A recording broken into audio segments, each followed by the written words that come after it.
speaking. So part of this is also Russia's move to help to this idea of Russia being a stronger player, of trying to negotiate. If we think of all of the different moves that Trump has done against Ukraine or against Russia or Russia's military offensives, those are all things that can be done to improve negotiating posture and position. What we have seen over the course of the last 3 years with Ukraine is that the Russian advancements militarily have been fairly slow, and that they have not really been able to conduct any type of offensive that would be a critical blow to Ukraine such that they could end the conflict militarily. So while these talks may encourage Russia to continue their operations because they have to for maintaining their posture, negotiations, and talks, what we've also seen militarily from Russia is that they're not in a position right now to do any type of offensive that would create a major change in the battle space in Ukraine anytime in the near future, such that Ukraine would have no choice but to either surrender or accept a deal. All right. A quick break. I return on the other side and continue this big story. Stay with us, Mitchell and Alison.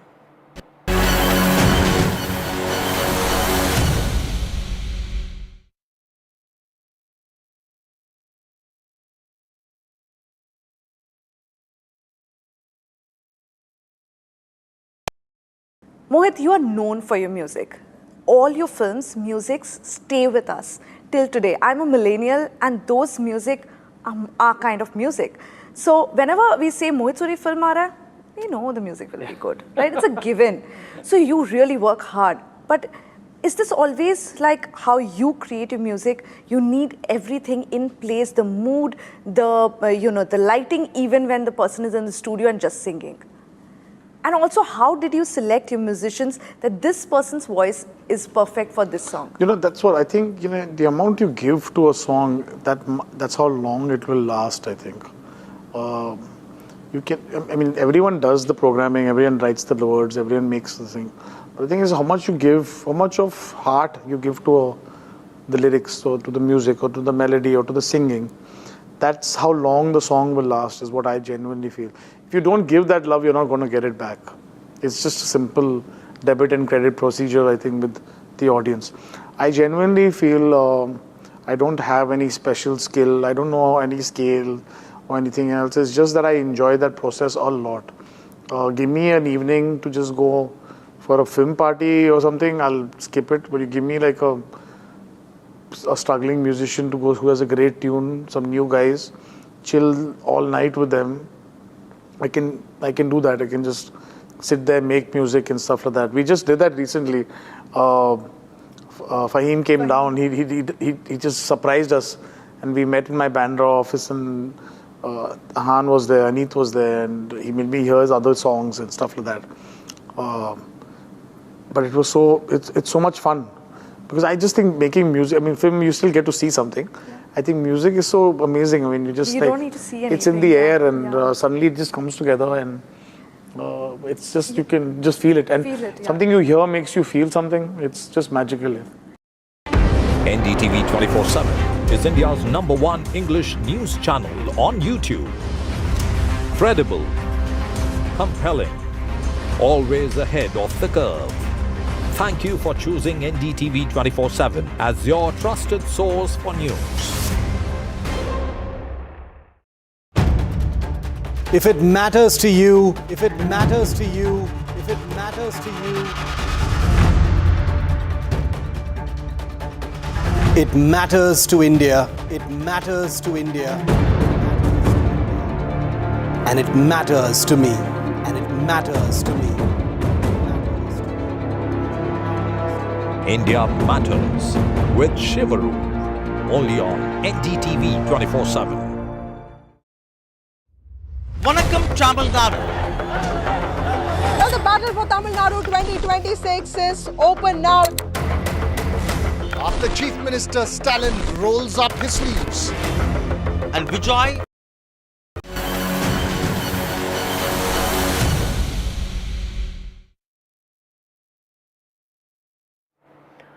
Viewers, the big story that NDTV has been focusing on, the ice summit, the Alaska summit in Anchorage has broken ice between Russia and America. But the ceasefire, a deal, the roadmap to ending the Ukraine-Russia conflict remains elusive. No clarity on when, if that will happen. All we know is that there is a possibility of a second summit that may take place in Moscow. That's what Vladimir Putin proposed, mind you, in English for the world to understand and acknowledge that it was the Russian president offering Moscow as a potential venue for the second summit, with Donald Trump first saying that he's going to get a lot of flack or heat for it, but then said he could work around it. Does that mean that the two leaders will meet next in Moscow, or is this yet another instance of good optics that's been at play? Visuals we are putting out showing you instances of smiles, of handshakes, even as the elusive deal continues to be a bit of a problem. Updates have come in since then, where Donald Trump has given out an interview to an American network saying very clearly that now Ukraine needs to accept a deal. Now, what is that deal? The best deal that is on the table from Russia's point of view is that it gets to hold on to whatever Ukrainian territory it has been able to get in the last 3.5 years. That's 19% of the total landmass of Ukraine. Will Zelensky agree to that? Will the EU allies agree to that? Will NATO agree to that? The answer to that is going to be a vehement no, and that tells you that is it a deal breaker. Let's go back to Alison and Mitchell, who continue to be with me on the broadcast. Now, this is a question I throw open to both of you. We've seen a lot of optics at play. We've seen a lot of grand gestures, warm handshakes. All of that is there at play. But essentially, there is no peace formula. Where do we go from here beyond this big messaging that now Donald Trump is doing to Zelensky? Where does the world go from here? Where does the Ukraine-Russia conflict go from here?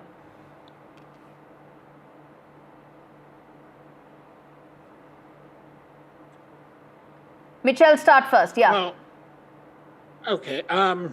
I think we're going to a place where right now Trump and Putin have now rewarmed their relationship after, as you pointed out, a sort of rough patch where Trump got very angry and took some steps against Ukraine, against Putin. But I think we are not. I never really believed, I have to say, that a deal was going to come out of this meeting or any meeting anytime soon. I think a deal that ends this war is going to be an involved process that has to be directly involving both Ukraine and Russia, as well as Europe and the United States. That's not what we're seeing right now. So I don't see this being resolved. I do see the problem becoming more and more entrenched and more dangerous, frankly, for Ukraine as U.S. support for Ukraine becomes more and more tenuous. Once again, I go back to the fact that I don't see the United States coming up with the massive kind of aid packages that have been required for Ukraine just to sustain their losses at the level that they've already experienced them and not to lose more. So I think Ukraine is going to feel that its back is against the wall. They're going to turn to Europe, and the real question is how Europe decides to respond to this, because the only way Ukraine is going to have options is if Europe is willing to really step up in a way they have not, and I'm not sure they're even able to, but they certainly have not done so far. Mm-hmm. Indeed, which also brings me to ask Alison this question about, here in India, here in New Delhi, we've been wondering as to why is it that Donald Trump just woke up one day and decided to impose additional 25% tariffs on importing Russian oil. India is not the only one, most certainly not the largest one, to be importing Russian oil. Many people try to say that it could be because of his growing frustration of not being able to close a deal with Vladimir Putin, and which is why he decided to impose these additional tariffs on India for importing Russian oil. Now, the question is, with no secondary sanctions being imposed afresh, though there was threat of it, do you think that there will now be further change in tack going forward in terms of how the Trump administration views Russia going forward in the wake of these fresh Bonhomme visuals and fresh threatening tone to Zelensky? So I think the way the U.S. views Russia hasn't changed too much, but the way they've used how they can collaborate and move forward has changed. And if they have been able to reach some sort of broad spectrum agreements on certain critical issues for that bilateral and trilateral relationship with Ukraine, then there's this idea that they can move forward. In particular, with the case of India, I do think that a large part of the sanctions were due to this idea of trying to make an example out of India because of its role of being a strategic US partner, because of its role of being a strategic Russian partner, sending that message. I disagree, and I disagree very strongly. Okay.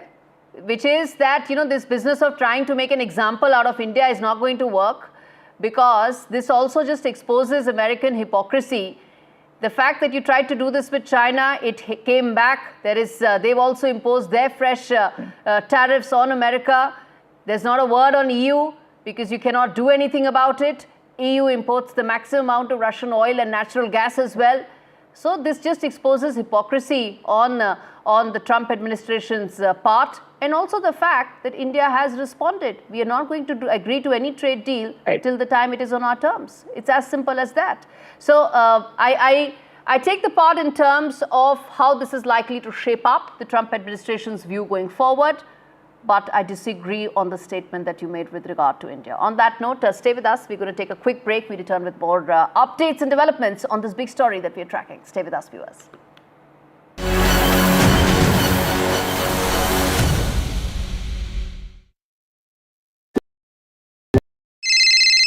Hello बोलिए madam, डब्बा trading कब से चल रहा है पता है madam आपको? हम और आप तो जन्म भी नहीं हुआ था हमारा. We investigated a shady advisory firm that has spent big bucks on advertising on the front pages of national dailies. ये आपको बिल्कुल उसका ऐसा हल्का सा भी खौफ नहीं है? मैडम एक बात को खौफ किस लिए रखना चाहिए तो बताओ, कौन सा गलत काम कर रहा हूँ मैं? After our report, we also saw NSE came out with a cautionary circular to the investors. Market Regulator Securities and Exchange Board of India has also come out with a release talking about the actions that it has taken. Cyber complaint has also been filed against the entities involved in this entire Dabba trading scam.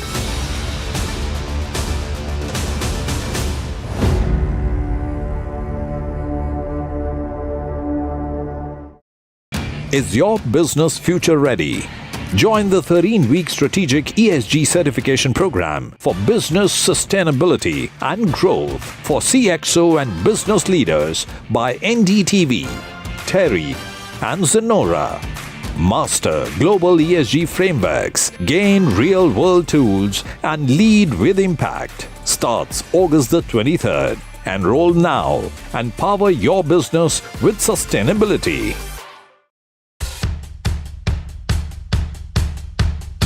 The markets move fast. And so should your portfolio. Expert insights, real-time stock picks. Do I buy Ola? Should I hold CDSL for the long term? Buy, sell or hold. The answers you need, straight from the experts. Callers from India and across the world. Connect live, ask, decide and invest wisely. Your portfolio, your future. Ask Profit.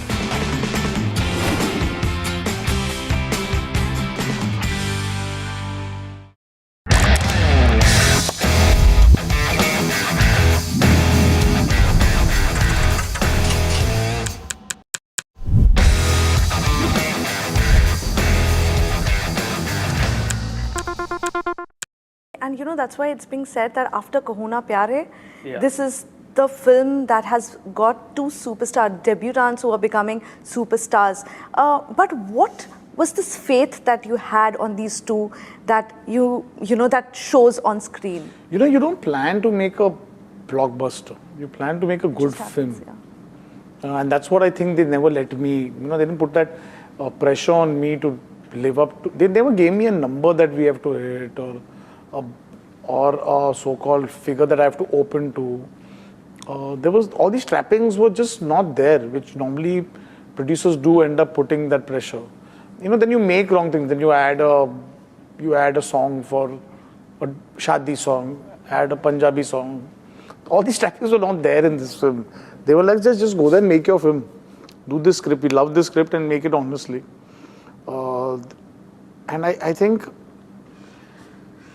the minute that happened, a filmmaker I could just spread my wings and just go out, not worrying about a few. I think when you do that, you get a little more fearless, and then that's what got picked up by people.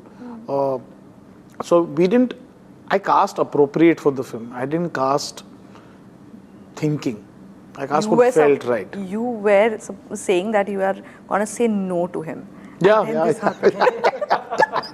But that's his fault. Huh? He was now you see, now that we can talk about the film, Krish Kapoor cannot be a timid, sweet boy. Yes, sir, how are you, sir? Last time we spoke. Yeah, and I was like, what is this guy?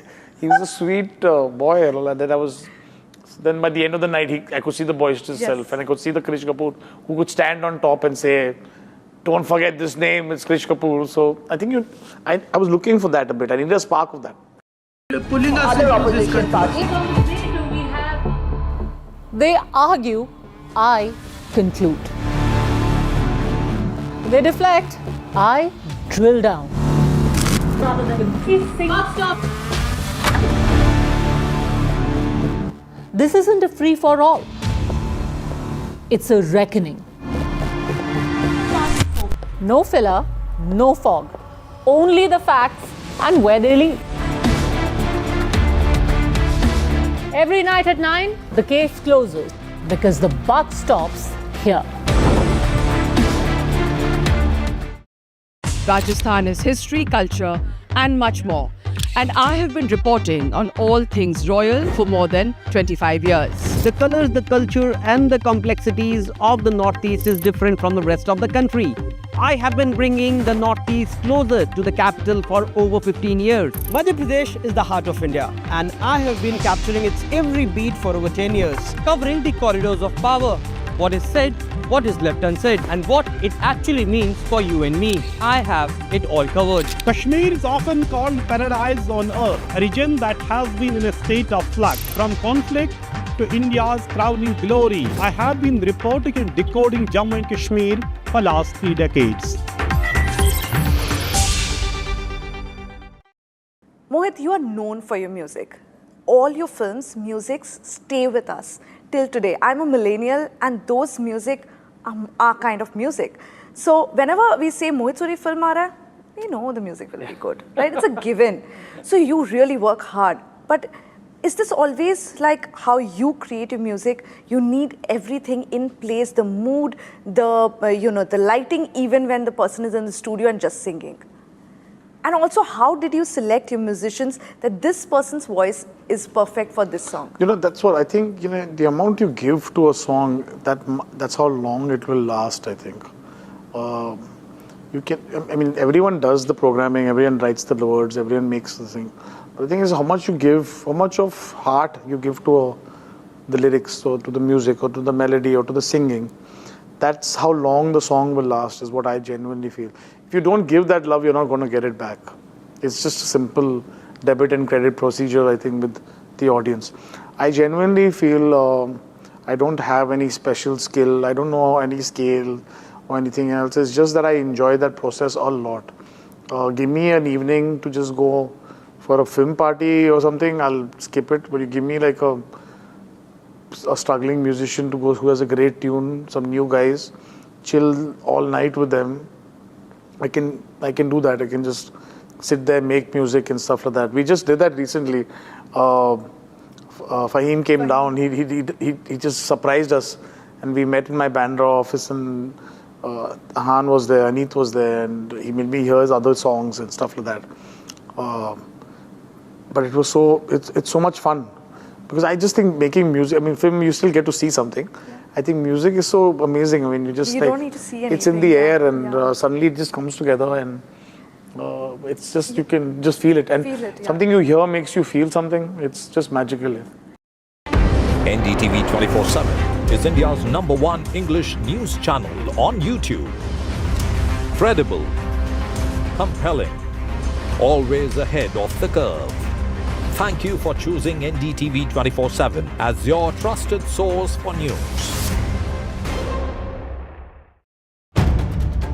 If it matters to you, if it matters to you, if it matters to you.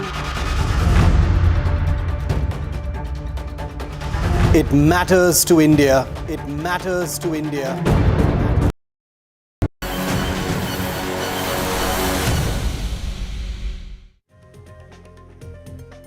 Hello and welcome to our very special broadcast of the ICE Summit in Alaska between Vladimir Putin and Donald Trump. On your screens are those visuals that tell the story, from the handshakes to the red carpet welcome to the ride together in the Beast and the press conference at the end, which was short and crisp but gave way to a potential second summit. We tell you all that and more, but first up, let's start the show with headlines that are coming in this Saturday morning. The Trump-Putin meeting wraps up. The high-stakes meeting does not lead to any deal as Putin offers to host Trump next time in Moscow. No peace deal announced in the Putin-Trump meeting, from Alaska with ambiguity. Talks end, tensions remain. Reporter questions are also not taken by the two leaders. Big relief for Russia. Trump delays threatened sanctions. Donald Trump says may think about sanctions over the course of the next 2 to 3 weeks. Trump's big message to Ukrainian President Zelensky after Alaska summit says, and puts the onus on Zelensky, says now up to Ukrainian president to get the deal done. Over 60 killed, 500 feared trapped due to the Kishtwar cloudburst. Jammu Kashmir Chief Minister Omar Abdullah reaches Kishtwar. Prime Minister Modi assures full support. NDTV live from Ground Zero from Kishtwar.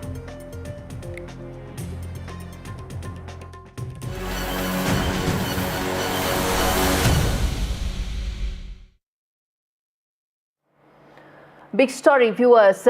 Today, this morning, the world has been keeping a very close watch on whether that crucial summit that took place hours ago between Trump and Putin would yield to any conclusive roadmap towards ending the Russia-Ukraine conflict. That hasn't been the case, but there was a lot of bonhomie at play. The smiles, the handshakes, the drive together, the short drive together in the Beast, the car of the US president, all of that on your screens in Alaska 2025, which played host to that very important meeting. The first time the Russian president set foot on American soil. Alaska was important for various reasons, from cultural to historical aspects, all of which Vladimir Putin was quick to belabor on and point in detail. He even went to a World War era cemetery to honor Soviet soldiers, once again belaboring the point about the shared history and culture of Alaska. But at the end of the day, no ceasefire, no deal. No one knows how the Russia-Ukraine conflict will end from here. What we do know is possibility of a second summit that may actually take place in Moscow.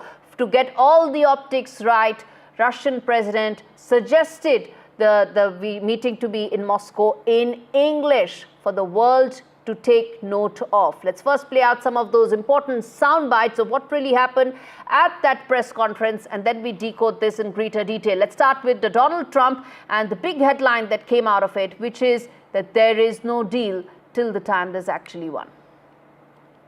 I will say that I believe we had a very productive meeting. There were many, many points that we agreed on, most of them, I would say, a couple of big ones that we haven't quite gotten there, but we've made some headway. So there's no deal until there's a deal. I will call up NATO in a little while. I will call up the various people that I think are appropriate, and I'll, of course, call up President Zelensky and tell him about today's meeting. It's ultimately up to them. They're going to have to agree with what Marco and Steve and some of the great people from the Trump administration who've come here, Scott and John Ratcliffe. Thank you very much. All right, on the red carpet, the Russian president was asked some tough questions from the reporters who asked whether or not he'll stop killing Ukrainians, given the fact that the military momentum right now is with the Russian forces. He appeared to not hear the question itself. Take a look. Mr. Putin, did you underestimate Ukraine?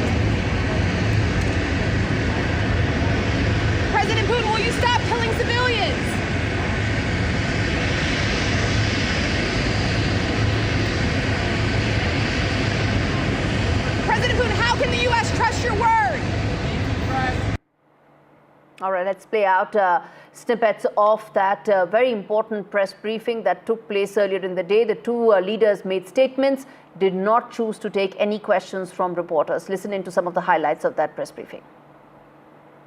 Today, when President Trump saying that if he was the president back then, there will be no war. And I'm quite sure that it would indeed be so. I can confirm that. I think that overall, me and President Trump have built a very good, businesslike and trustworthy contact. And I have every reason to believe that moving down this path, we can come, and the sooner the better, to the end of the conflict in Ukraine. Thank you. As I've said, the situation in Ukraine has to do with fundamental threats to our security. Moreover, we've always considered the Ukrainian nation, and I've said it multiple times, a brotherly nation. However strange it may sound in these conditions, we have the same roots, and everything that's happening is a tragedy for us and terrible wound. Therefore, the country is sincerely interested in putting an end to it. At the same time, we're convinced that in order to make the settlement lasting and long-term, we need to eliminate all the primary roots, the primary causes of that conflict. And we've said it multiple times, to consider all legitimate concerns of Russia and to reinstate a just balance of security in Europe and in the world on the whole. And I agree with President Trump, as he has said today, that naturally the security of Ukraine should be ensured as well. Naturally, we're prepared to work on that. I will say that I believe we had a very productive meeting. There were many, many points that we agreed on, most of them, I would say, a couple of big ones that we haven't quite gotten there, but we've made some headway. So there's no deal until there's a deal. I will call up NATO in a little while. I will call up the various people that I think are appropriate, and I'll, of course, call up President Zelensky and tell him about today's meeting. It's ultimately up to them. They're going to have to agree with what Marco and Steve and some of the great people from the Trump administration who've come here, Scott and John Radcliffe, thank you very much. But we have some of our really great leaders. They've been doing a phenomenal job. We also have some tremendous Russian business representatives here, and I think, you know, everybody wants to deal with us. We've become the hottest country anywhere in the world in a very short period of time, and we look forward to that. We look forward to dealing. We're going to try and get this over with. We really made some great progress today. I've always had a fantastic relationship with President Putin, with Vladimir. We had many tough meetings, good meetings. We were interfered with by the Russia hoax. That made it a little bit tougher to deal with, but he understood it. I think he's probably seen things like that during the course of his career. He's seen it all, but we had to put up with the Russia hoax. He knew it was a hoax, and I knew it was a hoax, but what was done was very criminal. But it made it harder for us to deal as a country in terms of the business and all of the things that we'd like to have dealt with. But we'll have a good chance when this is over. So just to put it very quickly, I'm going to start making a few phone calls and tell them what happened. But we had an extremely productive meeting, and many points were agreed to. There are just a very few that are left. Some are not that significant. One is probably the most significant, but we have a very good chance of getting there. We didn't get there, but we have a very good chance of getting there. I would like to thank President Putin and his entire team, whose faces, who I know in many cases, other than that, whose faces I get to see all the time in the newspapers. You're almost as famous as the boss, but especially this one right over here.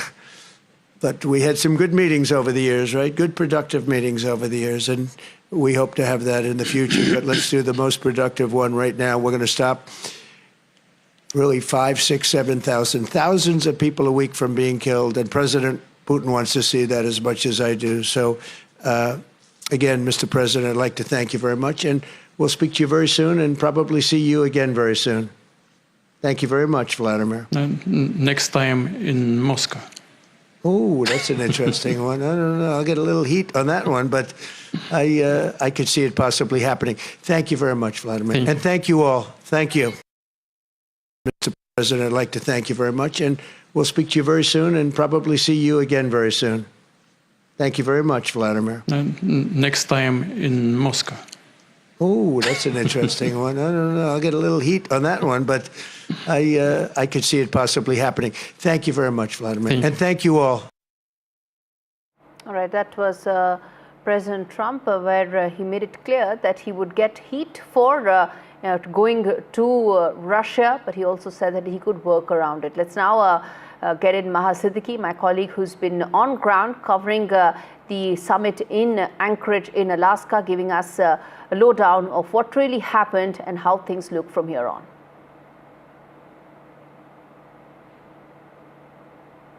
The meeting that went on for over 2.5 hours between President Trump and President Putin, along with 2 members each in their delegation, ended up with no deal here at the joint base, the joint U.S. military base in Anchorage.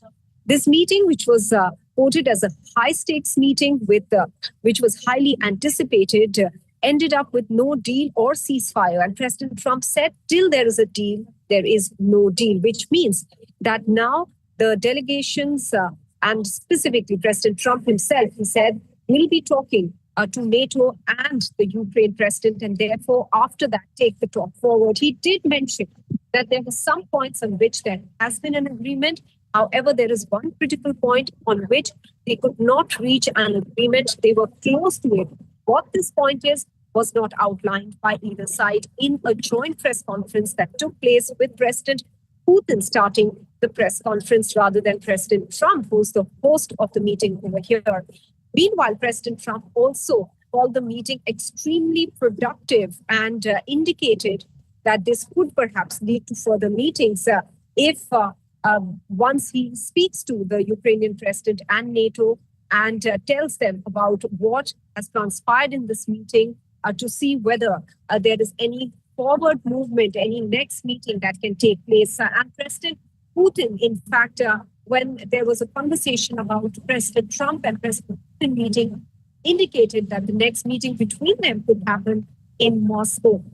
Meanwhile, President Putin once again reiterated some of the points that he has made in the past already about the root or the primary causes of this war in Ukraine.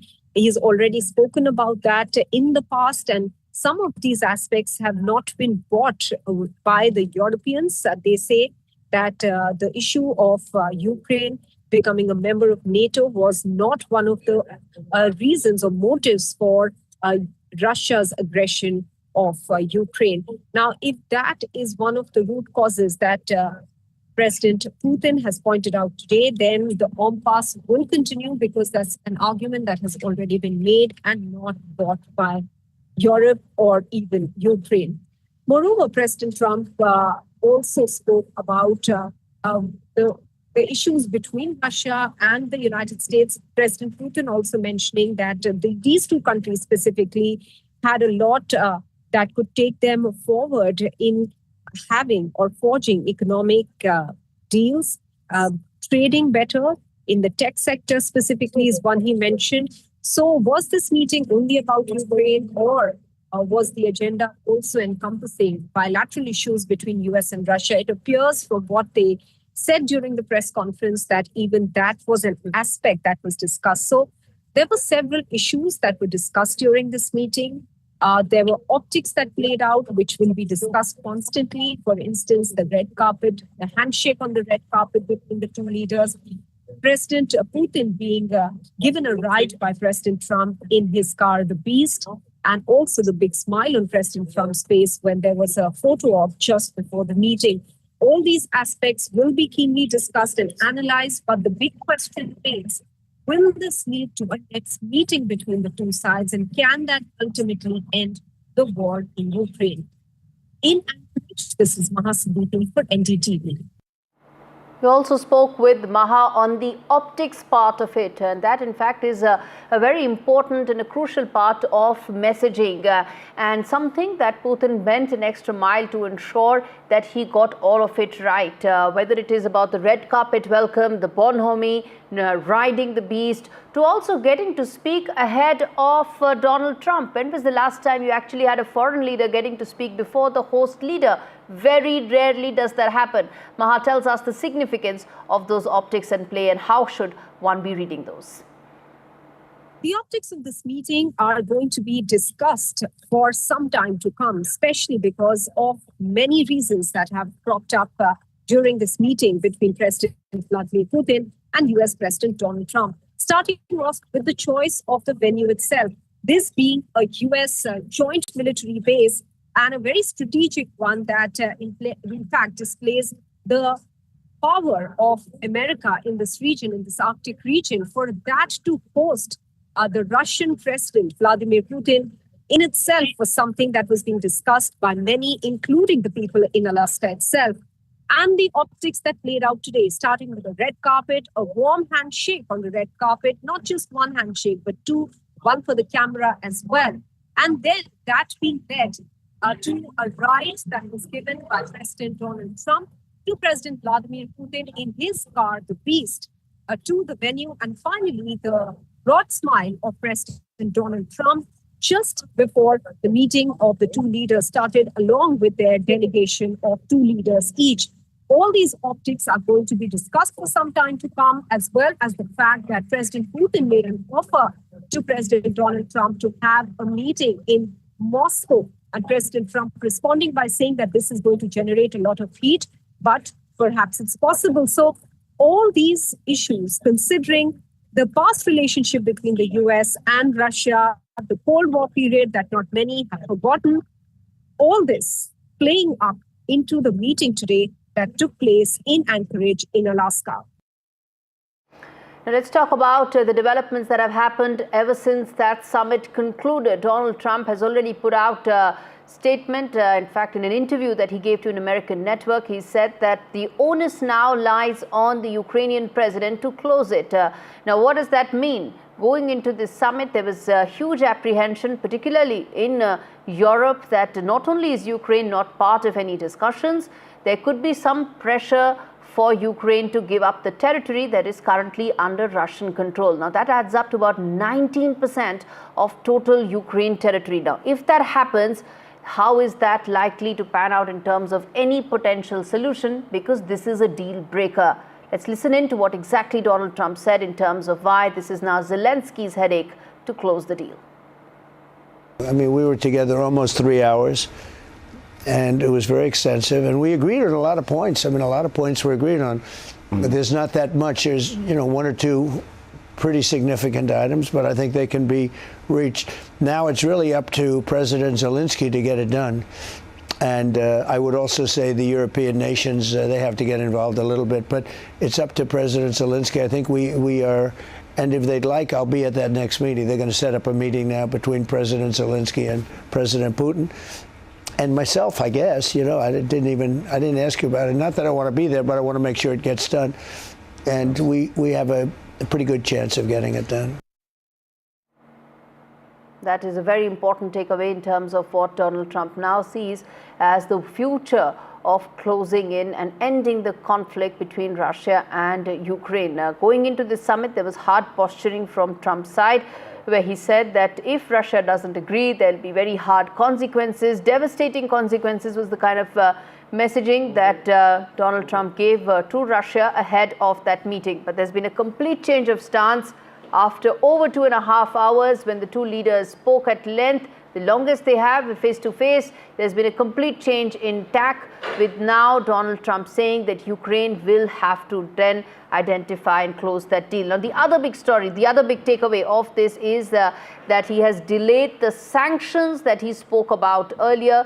Even going into this meeting, he had said that there will be devastating secondary sanctions that could be imposed on Russia if they don't accept what would be Donald Trump's peace formula for the Russia-Ukraine conflict. That hasn't happened. Far from it. There was no mention of sanctions. There was only mention of bonhomie, and there was display of handshakes and warm gestures. No threatening sanctions being spoken about. Now, what does that mean? How does that add up going forward? And also, most importantly, the impact this is likely to have in terms of India. Those are questions that we will continue to decode for you viewers and try and get answers to, because this impacts New Delhi simply because of the very irrational, irresponsible measures taken by the Trump administration to single out India, even as it is not the largest importer of Russian oil. But there's relief coming in from Russia, for Russia right now, with no sanctions being imposed. Let's also now get in our guest joining us on the broadcast, Michael Feller, Kamran Bukhari, who will speak to us in terms of what this means, how things add up right now, and whether or not there will actually be a peace formula going forward, and what would that be if not swapping of territories, which is what Russia wants, which is what Ukraine will not allow, and something that EU and NATO allies have been resisting all along.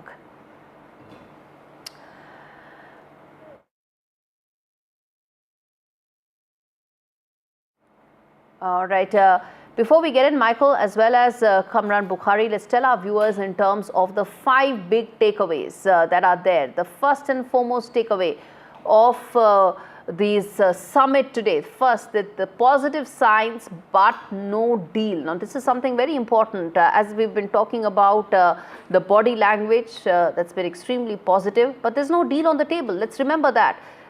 And in Donald Trump's words, if there is no deal, there isn't one to talk about. Let's move ahead and tell you the other big takeaway of this meeting. Second one, no word on a Zelensky meeting.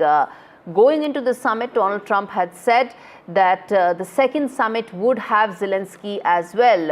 But that hasn't been spoken about today when the meeting ended. It only ended with the possibility of the second summit taking place in Moscow, and Zelensky is unlikely to be part of that. Now, the third key takeaway is that Putin said that Ukraine's security must be ensured. He spoke at length about also in that short briefing. He did mention a lot about Ukraine being, the brothers for Russia. There is a certain historical connection there. And in relation to that, this was an important takeaway that he mentioned.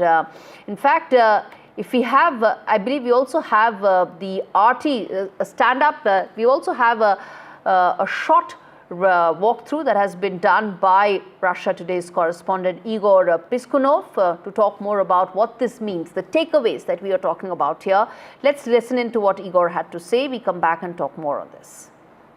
Well, I have to start by saying that it was quite an interesting culmination of this historic meeting between Vladimir Putin and Donald Trump here in Anchorage. A bit unexpected because journalists were expecting to be given an opportunity to ask some questions, but the two presidents apparently decided just to refrain themselves with making statements without receiving any questions. But I think the general tone of that final news conference coincided with the general vibe of the entire meeting. And it's, I think, about, I wouldn't call it friendship, perhaps that would be too early, but it's definitely about companionship, starting from how Vladimir Putin was greeted here. And we talked about this quite some time, but I still want to repeat it, that the show that the American side, the receiving side, really put on, involving the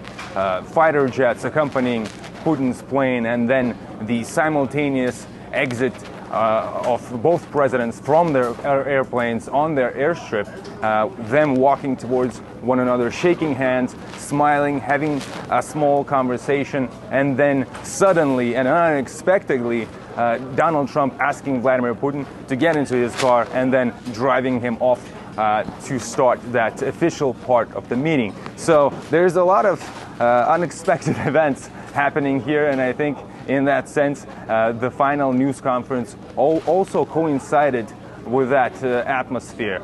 But We know from both leaders that they obviously discussed bilateral relations, and Vladimir Putin started the news conference by calling Donald Trump his neighbor, and he said that is definitely a positive thing in this relationship. Donald Trump, it seemed, was quite optimistic about the meeting, and he was also saying that he wants to continue these contacts with Russia, and he said that it could happen very soon. In fact, Vladimir Putin ended his statement by inviting Donald Trump to Moscow, to which the American president had quite an interesting reaction. He said he's probably going to get a lot of heat for that. So that was, remember, the Russia Today correspondent reporting from Anchorage. So this is a lot of Russian view as well that we wanted to put out for our viewers to understand, not the view of NDTV. Let's now get in Michael Feller, co-founder, chief strategist of Geopolitical Strategy, joining us on the broadcast from Melbourne. Michael, how do you read the summit? Who holds the cards is something I'm going to come to in just a bit. But your thoughts on the summit, and following that, Donald Trump's pressure tactics, where he's now asking Zelensky to say essentially that you've got to accept the deal for it to move ahead. Yeah, thanks, and good to be here again. So I see this very much as, while Trump was emphasizing that a deal hadn't been reached, the fact that he's now putting this upon Zelensky, it does sound like a deal was reached, at least between Putin and Trump. And now it seems that they're jointly offering this to Ukraine and Europe. So quite an extraordinary turn of events, in my view. I wasn't expecting them to get that far.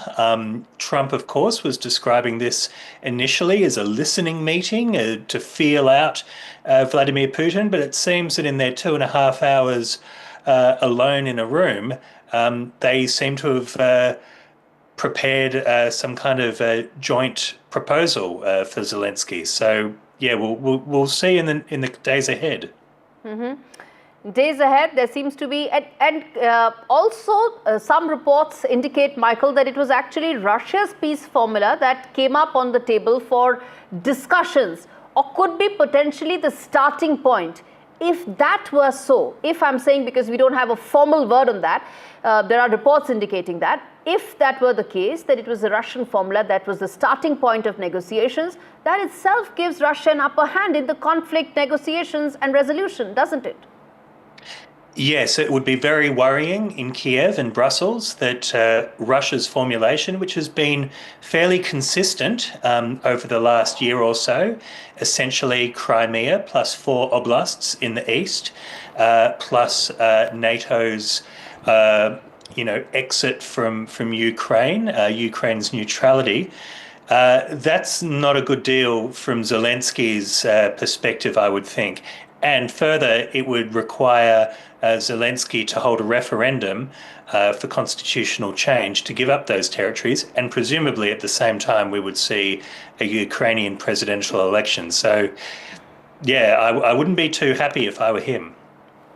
Indeed. Now, which also brings me to ask that the shockwaves that must have gone up in all European capitals after the possibility of the second summit being in Moscow, which also rules out any presence of Ukraine whatsoever. It potentially then means a continuation of the talks that happened between Russia and USA today, and that would continue going forward. And which would also mean that this is more about the bilateral relationship between the two countries than about conflict resolution. Yeah, I very much doubt there will be a meeting in Moscow, because Trump said it himself, he would get too much domestic heat for that. You know, what he calls the Russia hoax, or the claims of the Kremlin's electoral interference in 2016. Further, as you pointed out, Zelensky can't be expected to go to Moscow either. So whilst there may be future bilateral US-Russia summits, whether in Moscow or elsewhere. For the purposes of a Ukraine deal, I expect the next meeting, trilateral or otherwise, will have to be in a more neutral place, whether it's Alaska again or whether it's back in the Middle East, where analysts initially thought such a meeting would be held. Indeed, it was expected to be in UAE originally, this summit. And let's get in Dr. Kamran Bukhari as well. He's joining us from Virginia near Washington, D.C. He's the Senior Director at the New Lines Institute for Strategy and Policy to talk more about what could be the venue of the next summit. But, before I get in, Dr. Bukhari, let's complete the loop here and complete the conversation, Michael, which is that if things were to go from here forward, which direction do you expect that to be? Do you think it's going to be around Ukraine being asked to get the territory swap going, finish the process of conflict resolution, because Trump is unlikely to bankroll any of Ukraine's military needs going forward? Well, unfortunately, and I say unfortunately because my biases are with Ukraine, but I think that Ukraine will lose. But the whole job of being a strategist is that you've got to keep your biases aside. But go ahead, yeah. Or at least declare them at the outset. But I do think that Ukraine will have to either accept a deal or see those territories lost in conflict. Russia in recent days has broken through the eastern lines near Pokrovsk or north of Pokrovsk, which is the so-called fortress city in Ukraine's east. So. Right. Yeah, I see that is inevitable, really. Michael, I've got someone who's got a bias in favor of Donald Trump as well for you on the broadcast. Let's get in Matt Klink to talk more about which way this is likely to end. He's joining us from California, a Republican strategist. Matt, now, since we've spoken in the last couple of hours, there's updates that have come in after the summit. The Donald Trump has spoken to an American network and has said that now it's up to the Ukrainian president, Zelensky, to accept the deal. What deal are we talking about? It's back to territory swaps, something that is a no-go for Ukraine, for Europe. You're assuming that that's the case. Again, I watched that interview, and Donald Trump was very coy about saying anything specific until he talks with President Zelensky. So I will add, I heard your conversation a minute ago. I can pretty much, the only thing I can guarantee is that if there is a next meeting, it will not be in Moscow. Mm-hmm.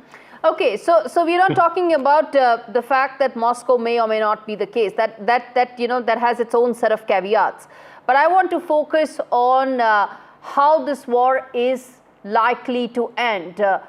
There is a sense that there is some amount of pressure tactics being imposed or on Ukraine, on Zelensky, in the wake of what was a very cordial summit between Trump and Putin. Is that how you see it? It was a very, very friendly summit between both presidents. What I can tell you is that Donald Trump, as a businessman, always looks at leverage. And right now, America has leverage on both parties. We have leverage on Ukraine because Ukraine ultimately needs our weaponry and our money to fight this war to basically a standstill. And Trump has leverage on Putin because if he reimposes primary sanctions or imposes primary and secondary sanctions, he can do significant damage to the Russian economy. Now, what Donald Trump is hoping is that none of that has to occur and that phase two would be a tripartite meeting between Zelensky, Trump, and Putin. And at that point, the least the two people are talking, they hate each other, at least get them in the same room. And that's how peace is made. Right. But I think your colleague is right that ultimately, if peace is not negotiated, Russia is going to continue to slowly, and the underline on the word slowly, erode Ukraine's capabilities. All right. Let's leave it there. Always a pleasure to have Matt Klink and Michael Feller on the broadcast to talk more about which way this is set to go from here. We don't know. The world doesn't know. Most certainly, Ukrainian President Zelensky also has no clue at this stage. His country's fate was being decided without him being in the room. On that note, viewers, a quick break. We return with more stories and more updates on the other side of this broadcast. Stay with us.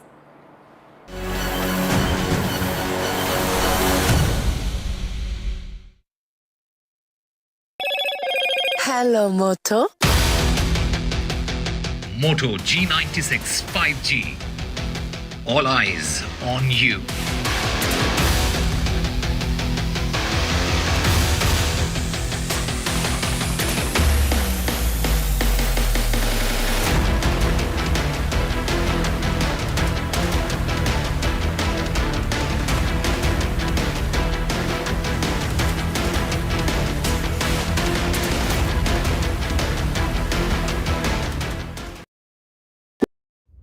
Vanakkam Tamil Nadu.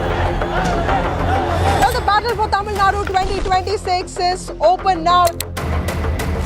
After Chief Minister Stalin rolls up his sleeves. And Vijay steps in as a star challenger. This is a mass gathering, not for cash. Meanwhile, a former Chief Minister, Edapadi Palanisamy, begins his fight back. The big comeback campaign by EPS has well and truly begun. These are all the ultimate players, and this is going to be the ultimate test.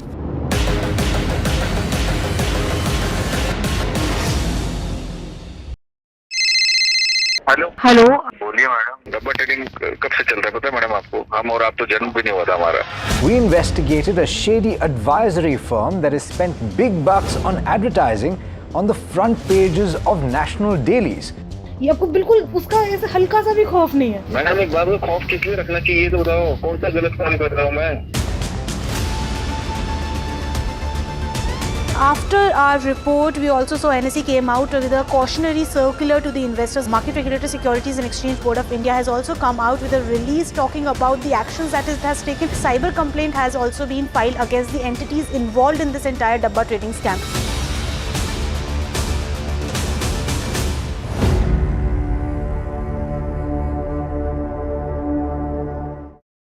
Is your business future ready?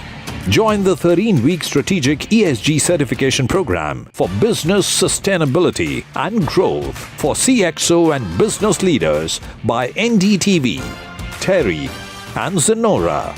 Master global ESG frameworks, gain real-world tools and lead with impact. Starts August the 23rd. Enroll now and power your business with sustainability.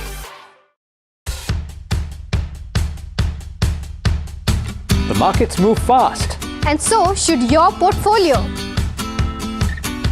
Expert insights, real-time stock picks. Do I buy Ola? Should I hold CDSL for the long term? Buy, sell or hold.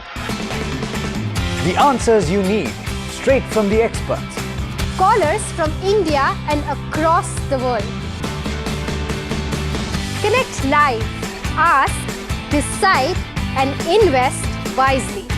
Your portfolio, your future. Ask Profit.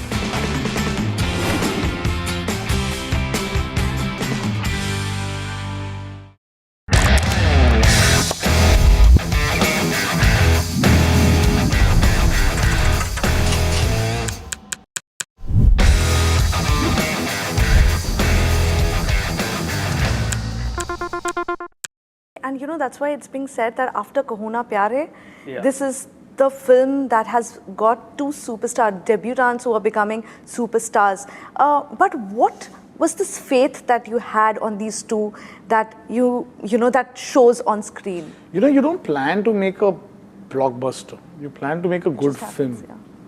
And that's what I think they never let me, you know, they didn't put that pressure on me to live up to. They never gave me a number that we have to hit or a so-called figure that I have to open to. There was all these trappings were just not there, which normally producers do end up putting that pressure.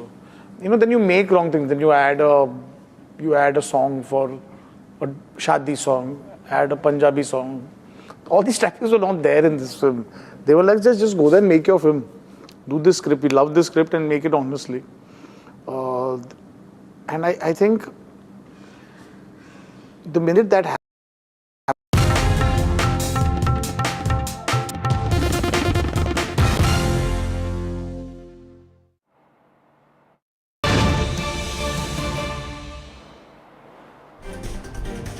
Well, welcome back. This is Reet Kaur Sahani and you're watching NDTV. Now, we've seen breaking news coming in at this point in time. Prime Minister Narendra Modi remembered former Prime Minister Atal Bihari Vajpayee. Of course, this is on Atal Bihari Vajpayee's death anniversary. The Prime Minister, as you can see on your screen, has paid tribute to the former Prime Minister Atal Bihari Vajpayee, who passed away at the age of 93, of course, in the year 2018. He passed away at AIIMS, Delhi. Apart from the Prime Minister, there were several other leaders in attendance to pay tribute, like the President Draupadi Murmu, Union Ministers Kiran Rijiju, Gajendra Singh Shekhawat, as well as JDU MP Sanjay Jha and Delhi Chief Minister Rekha Gupta.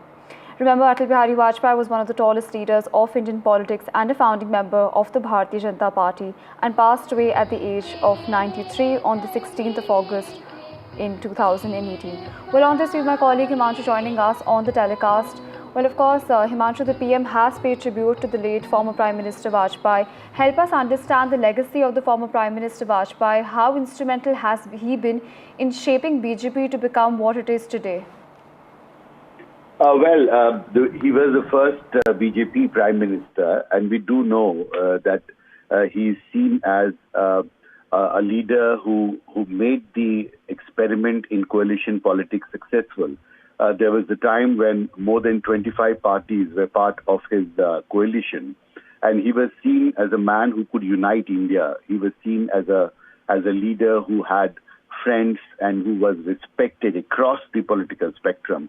I remember there was a time when left leaders used to tell us that the existing BJP leadership should learn from Vajpayee, and that is the kind of respect he commanded in the political space.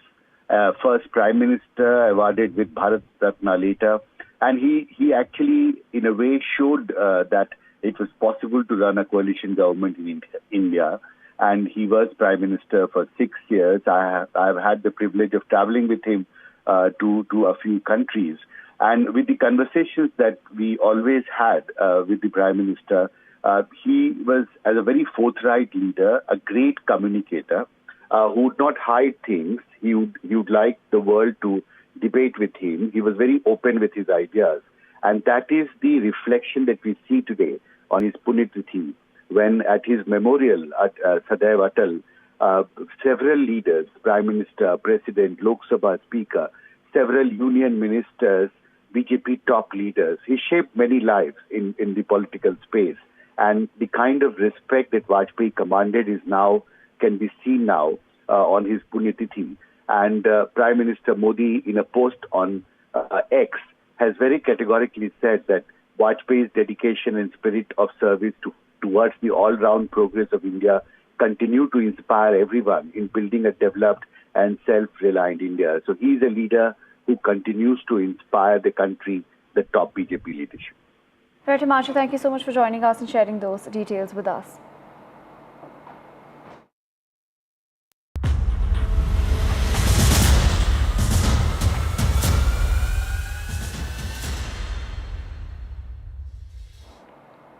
Well, tragedy has struck the picturesque Kishtwar region of Jammu and Kashmir, a region now gripped by grief, chaos and an urgent race against time.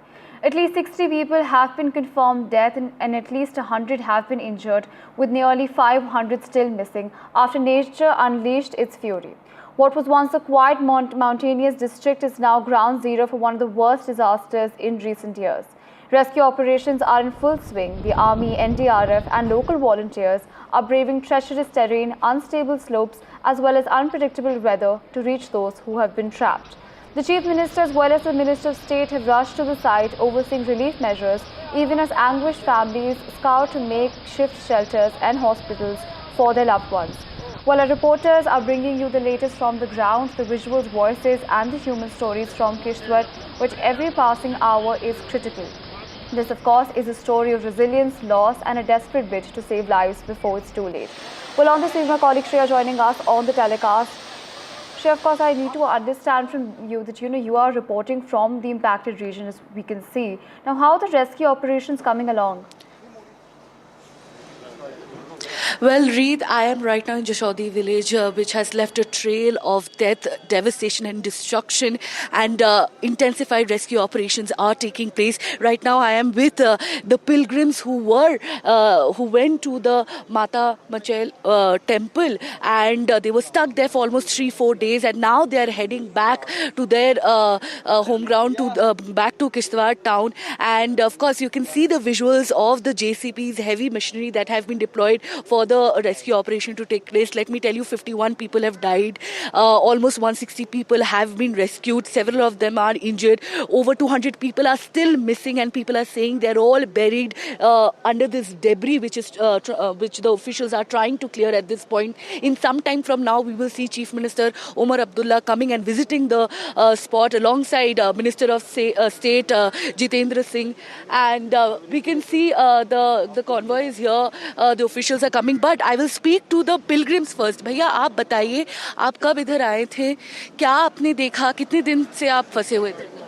Ma'am हम यहाँ से तकरीबन 2 घंटे पहले निकल गए थे यहाँ से, तो वहाँ पे बाद में हमें वहाँ पे न्यूज़ आती है कि ऐसा क्लाउड बस्ट हुआ है, काफ़ी लोग बह गए हैं, तो वहाँ पे जो लोग थे वो काफ़ी पैनिक हो गए, तो कुछ लोग तो मतलब निकल गए, कल निकल गए। कितने लोग उधर थे? अराउंड 1000 थे वहाँ पे उस टाइम पे, शायद 1000 से ज़्यादा भी हो सकते हैं। हाँ, तो लेकिन कल आगे लोग यहाँ पे वापस आ गए, और यहाँ पे काफ़ी रश हो गया था, उन्होंने कुछ लोगों को वापस भेज दिया। हाँ, तो फिर अभी सुबह लोग आए हैं, अराउंड 500 होंगे, तो वो अभी आ रहे हैं। Thank you so much NDTV के साथ बात करने के लिए। Constant rescue operations are underway. You can see the visuals here. It's a completely chaotic. It used to be a peaceful, scenic Jashodi village that serves as a base camp to the pilgrims who are heading to the Machel Mata temple to offer prayers to Ma Chandi. But of course, what was supposed to be a sacred journey turned into a complete tragedy. You can see the JCBs are lined up here, and these makeshift tents have been put up here to offer food and shelter to the rescue teams who are here. It is the J&K police, Indian Army, NDRF, SDRF members who are here, who are continuously working. And of course, this is a story of heartbreak, but resilience at the same time. Back to you. Right, Shreya, we hope the situation normalizes soon. Well, thank you so much for joining us and sharing those details with us.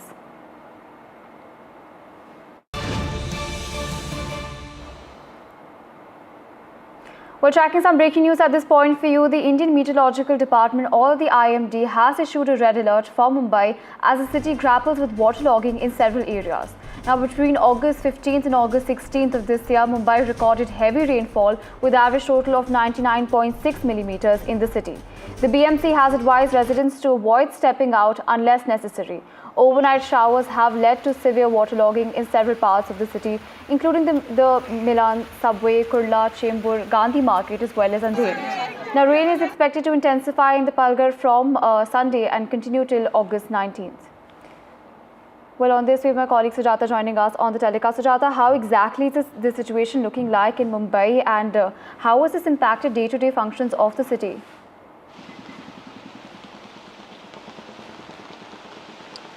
Well, certainly, and to start with, we know that last night, since 11 p.m. until morning, till these 6 hours, Mumbai received intensifying rainfall, after which several waterlogging locations in Mumbai were completely, jammed because of waterlogging. And at this point, I'm here at the Andheri subway, one of the regions in the Mumbai suburbs where usually, with just 50 mm of rainfall, we see the subway to be completely waterlogged and shut for traffic, and we saw that happening today as well, where until morning this was completely shut for traffic, and thereafter, now that the water has drained out, the subway has been reopened again. But if the rainfall persists and continues in this manner, the subway can be shut again for vehicular movement. And not just this, but also the IMD has predicted a red alert for the entire Mumbai city, because of which areas like Dadar, Gandhi Market, Sion, and as well as Kurla and LBS Marg are completely waterlogged, because of which, being a weekend, yet the festive season, people are coming out of their homes to enjoy the Dahi Handi festivity. But because of the waterlogging situations, people have been restricted to not go to the areas which are low-lying and where waterlogging can become become a problem, and because of which people have been advised by the Mumbai police as well as the BMC to plan their movement accordingly and thereafter leave their homes. And so far, it is in Vikhroli where an incident has been reported where 2 people were killed in a landslide, and thereafter rescue operations are currently underway and 2 people are currently being treated at the hospital. Back to you. Right, Sujata, thank you so much for joining us and sharing those details with us. Well, switching tracks to other stories, India is set to witness major reforms in the GST regime this year. PM Modi, on the occasion of Independence Day, promised that the next generation reforms would drop by before Diwali, assuring a massive reduction in taxes and on common use items. The centre has now unveiled a 3-pillar blueprint for the reforms that has been sent to the group of ministers for further discussions. The GST Council would take it up in its upcoming meeting. Let's in fact listen in to what the Prime Minister had to say. इस दिवाली में आपकी double Diwali का काम मैं करने वाला हूं। इस दिवाली में आपको एक बहुत बड़ा तोहफा देशवासियों को मिलने वाला है। पिछले 8 साल से हमने जीएसटी का बहुत बड़ा रिफॉर्म किया। पूरे देश में टैक्स के बर्डन को कम किया, टैक्स की व्यवस्थाओं को सरल किया और 8 साल के बाद समय की मांग है कि हम एक बार उसको रिव्यू करें।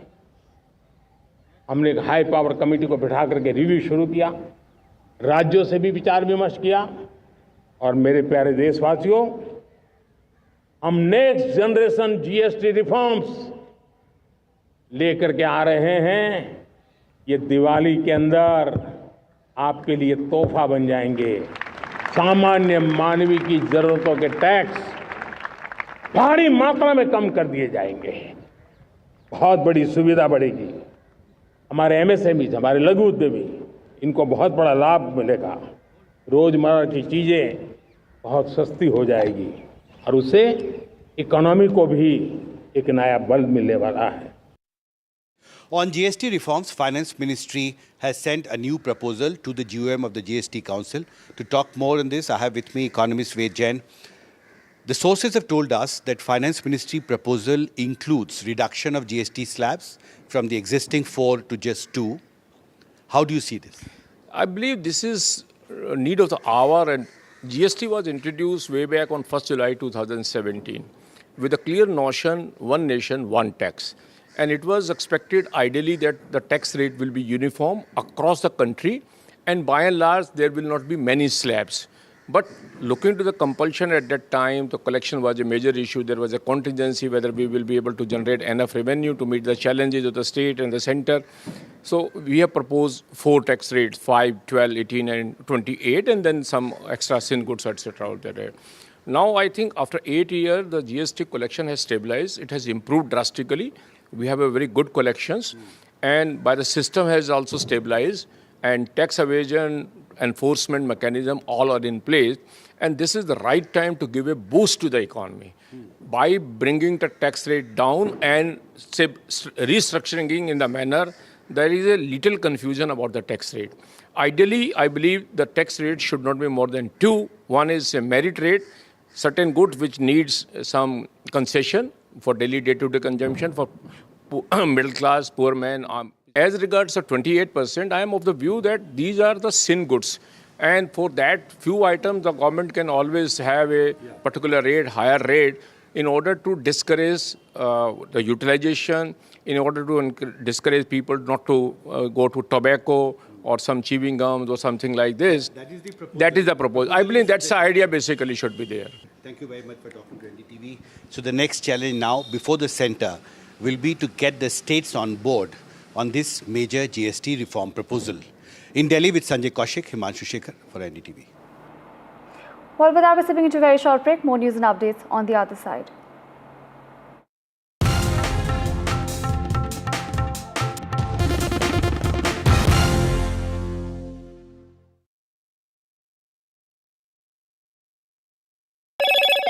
Hello, Moto. Moto G96 5G. All eyes on you.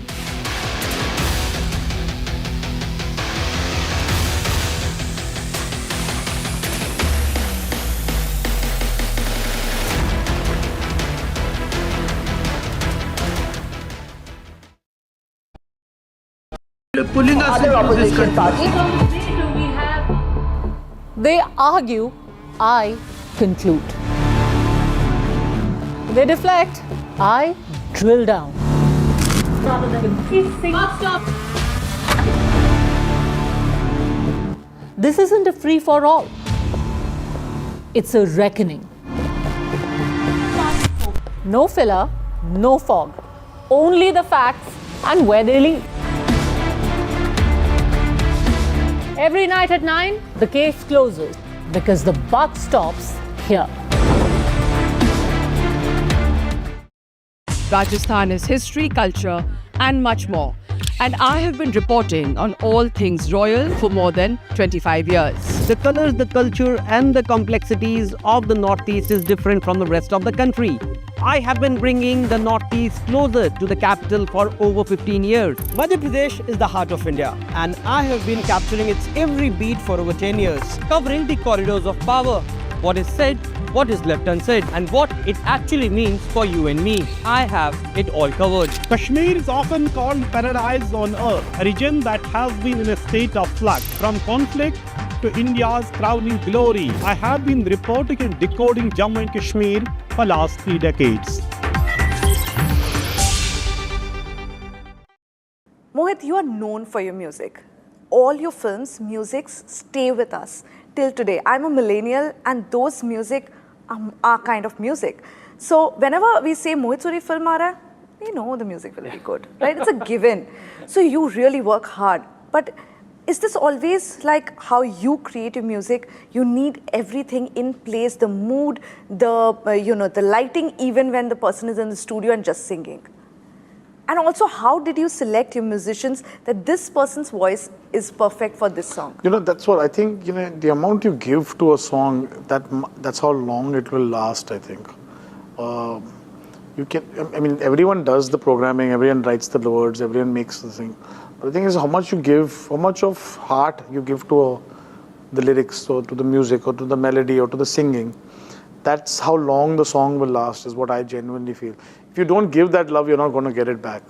It's just a simple debit and credit procedure, I think, with the audience. I genuinely feel I don't have any special skill. I don't know any scale or anything else. It's just that I enjoy that process a lot. Give me an evening to just go for a film party or something, I'll skip it. But you give me like a struggling musician to go who has a great tune, some new guys, chill all night with them. I can do that. I can just sit there, make music and stuff like that. We just did that recently.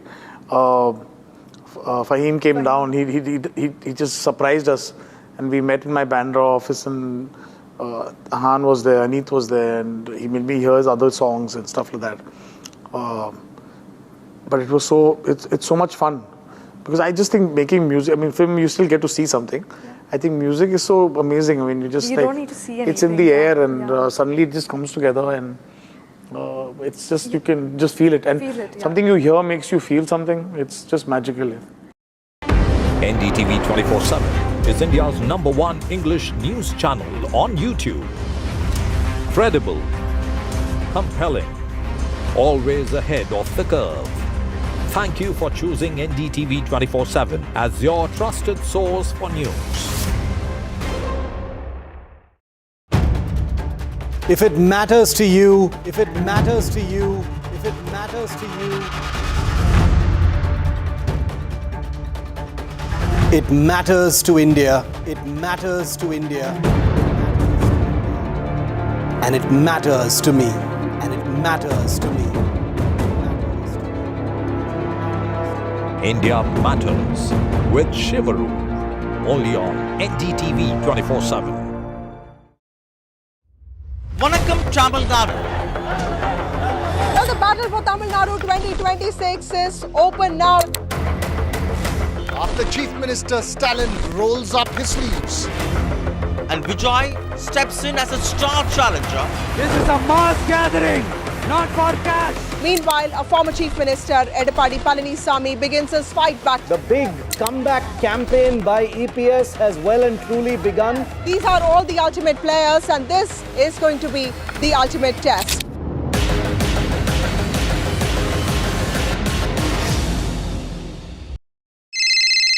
Hello hello बोलिए madam, डब्बा tending कब से चल रहा है पता है madam आपको? हम और आप तो जन्म भी नहीं हुआ था हमारा। We investigated a shady advisory firm that has spent big bucks on advertising on the front pages of national dailies. ये आपको बिल्कुल उसका ऐसा हल्का सा भी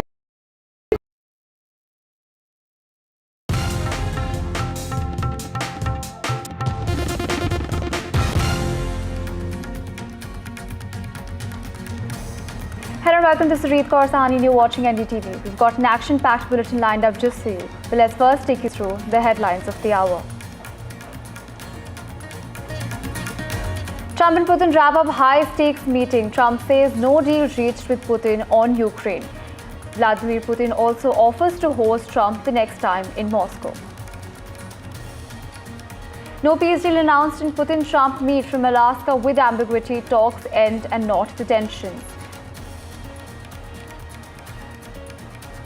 Big relief for Russia. Now Trump has delayed sanctions, which he'd of course earlier threatened towards Russia, and has said that he may rethink about the sanctions in the next 2 to 3 weeks.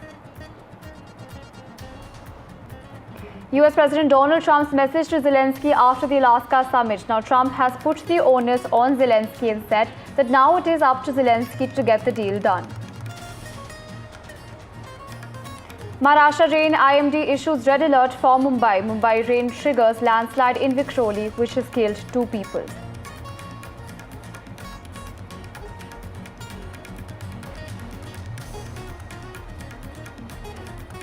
Cloudburst in Jammu and Kashmir's Kishtwar, 60 killed and 500 fear trapped. Jammu and Kashmir Chief Minister Umar Abdullah reaches Kishtwar and as well as the PM assures full support.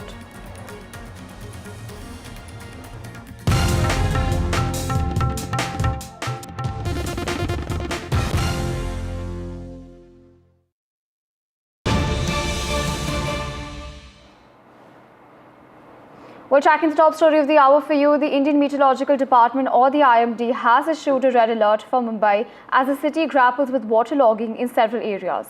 Now, between August 15th and August 16, 2025, Mumbai has recorded heavy rainfall with average total of 99.6 millimeters in the city.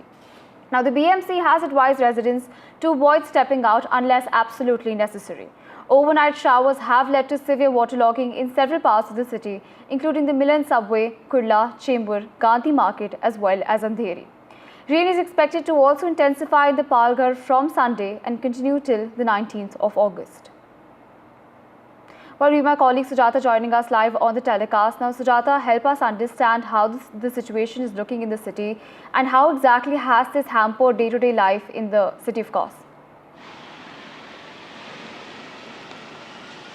Well, absolutely. And in the wake of the continuous rainfall in the city since last night, the IMD has now also upgraded its alert from orange to red, and people have been advised to not leave their homes unless and until it's very important. And at the same time, we've seen that waterlogging-like conditions have arose not only in the Mumbai western suburbs, but also in several areas like, the Dadar, the Gandhi Market, as well as in Sion, King Circle, etc. So there are multiple regions and spots which are completely waterlogged, and efforts are being made to ensure that people are safe, and just like the Mumbai Police too has released an advisory for people and alarming them that in wake of festive season they shouldn't just step out of their homes, and ensure that their safety and their family safety is at priority. At present, I'm here at the Andheri subway, which is also an area which is very prone to waterlogging, and in every monsoon we see that with just 50 mm of rainfall, this particular subway is completely waterlogged and shut for vehicular movement. And like you see that because of this being right under the railway line, it is also a very low-lying region, and because of which we see waterlogging happening here every year with every monsoon that comes. And like you see that not only just the subways but also the railway tracks are completely waterlogged at this point, especially between the Kurla region, where we saw that there's also a landslide that has occurred in Vikhroli, where 2 people lost their lives and 2 are currently injured and they are being treated. But at the same time, the BMC has ensured that the regions adjacent and right next to these homes onto the hilly regions, they are being shifted, and people have been asked to vacate their homes as soon as possible so that no such other untoward incident occurs. And this particular incident that has come up is in Vikhroli, where 2 people lost their lives and 2 of the same people from the family are currently being treated at the Rajwari hospital. So definitely a red alert for the city, and traffic can be seen clearly getting impacted. Local trains are moving at with a delay of 10 to 15 minutes, whereas traffic like conditions would be seen on the western as well as the eastern express highway. And because it is the Gokul Ashtami festival today, people, are coming out of their homes to celebrate this. And we see that often during this year, Mumbai is completely, jam-packed with people onto the roads to witness, the breaking of the pot. But this time, because of the red alert, does this really happen? And will the BMC, ensure that when it comes to their duties of cleaning and the sewage department, how do they handle this is also something to watch for. But so far, so now, BMC has said that they are ensuring that all of the flood-prone regions are being treated at priority, and at the same time emergency services have also been kept on alert for people to call on the helpline number and seek help when and if required. Back to you. Right, Sujata, thank you so much for joining us and sharing those details with us.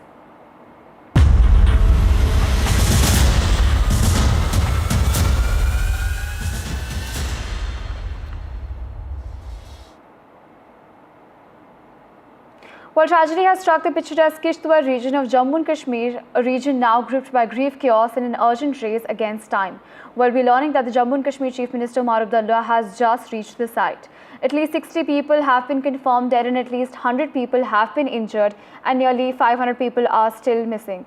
Of course, on your screen right now are live visuals of the Jammu and Kashmir Chief Minister Omar Abdullah, who has visited the site and is taking stock of the situation. But remember that what was once a quiet mountainous district is now ground zero for one of the worst disasters in recent years.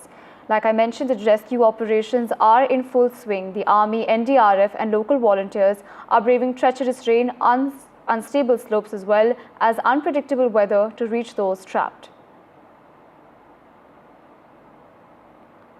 Of course, what's important is that amidst all of this, the Jammu and Kashmir Chief Minister Omar Abdullah has reached the site and is overseeing relief measures as anguished families are, of course, trying to look for their loved ones amid, of course, the landslide that has occurred in, the cloudburst, that has occurred in Kishtwar.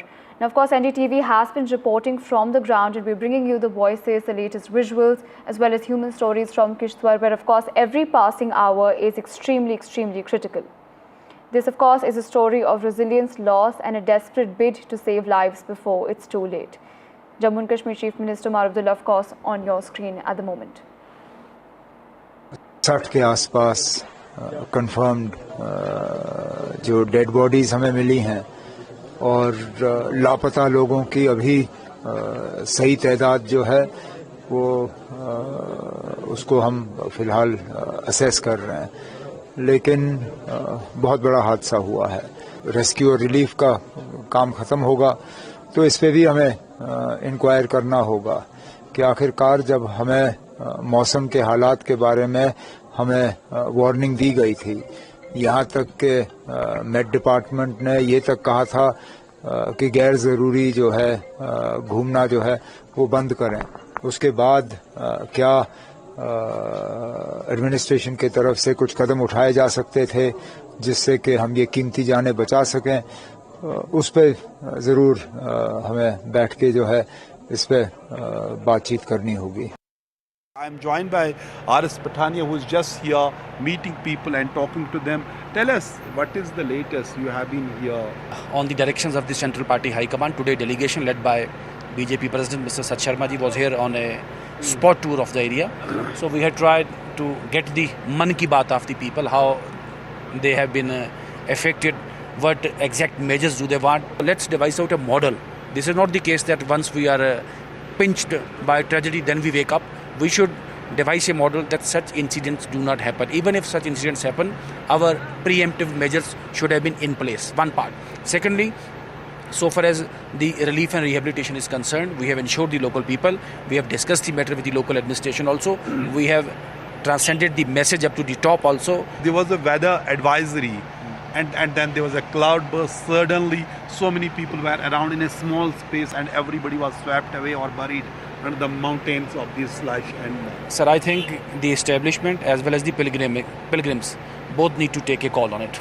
So this is not like we are just creating a rush hour. You just saw here some pilgrims running helter and skelter, vehicle. All of a sudden, so much of vehicles could not be arranged. So we should have patience. We should learn to behave properly. We should learn to be very, very responsible and very, very dutiful citizens of this country and particularly this area also. So this is a big hit, big strike on the pilgrimage tourism of Jammu region also. My deepest condolences and sympathies to those people who have lost their nears and dears, and I'm hopeful we will be able to strike a way out and ultimately a model.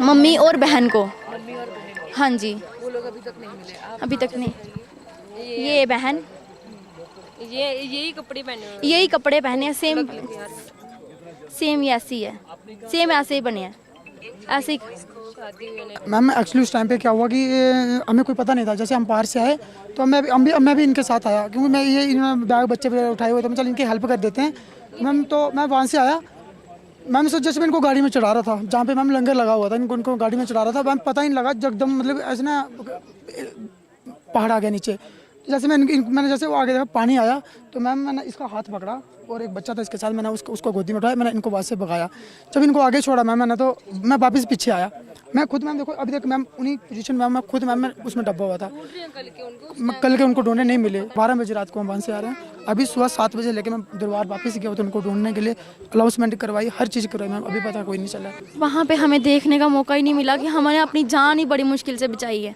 बच्चों को हमने बच्चे थे ना हमारे साथ छोटे छोटे हमने पीछे देखा ही नहीं फिर देखा नहीं हमें ऐसा लगा 1 मिनट के लिए ऐसे लगा हम मर गए हैं 1-2 बंदे को पूछा कि वो हमने दरबार में देखे सुबह जब आरती हो रही थी तो कई लोगों को पूछ रहे हैं सुबह से फोटो दिखा के कोई नहीं मान ही नहीं रहा कोई कि नहीं देखा किसी ने As you heard from the 20-year-old Simi, like her, there are so many more, almost 500 people who are still missing from this place. With camera person Ashwini, this is Shreya Ghosh for NDTV.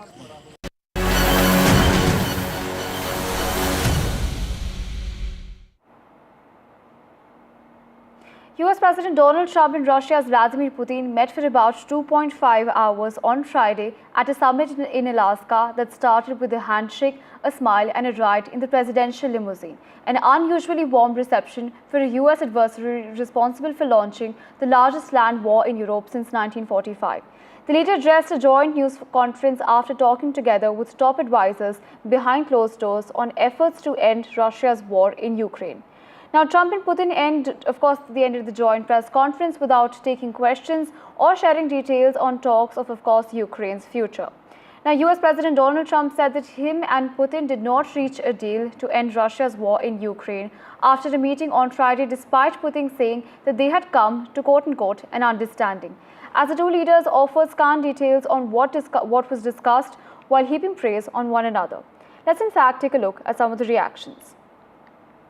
I will say that I believe we had a very productive meeting. There were many, many points that we agreed on, most of them, I would say, a couple of big ones that we haven't quite gotten there, but we've made some headway.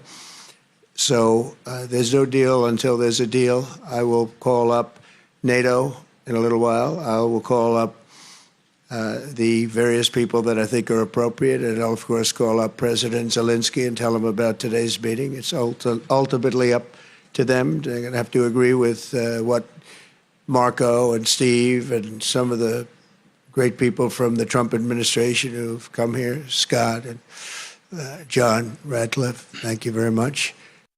Mr. Putin, did you underestimate Ukraine? President Putin, will you stop killing civilians?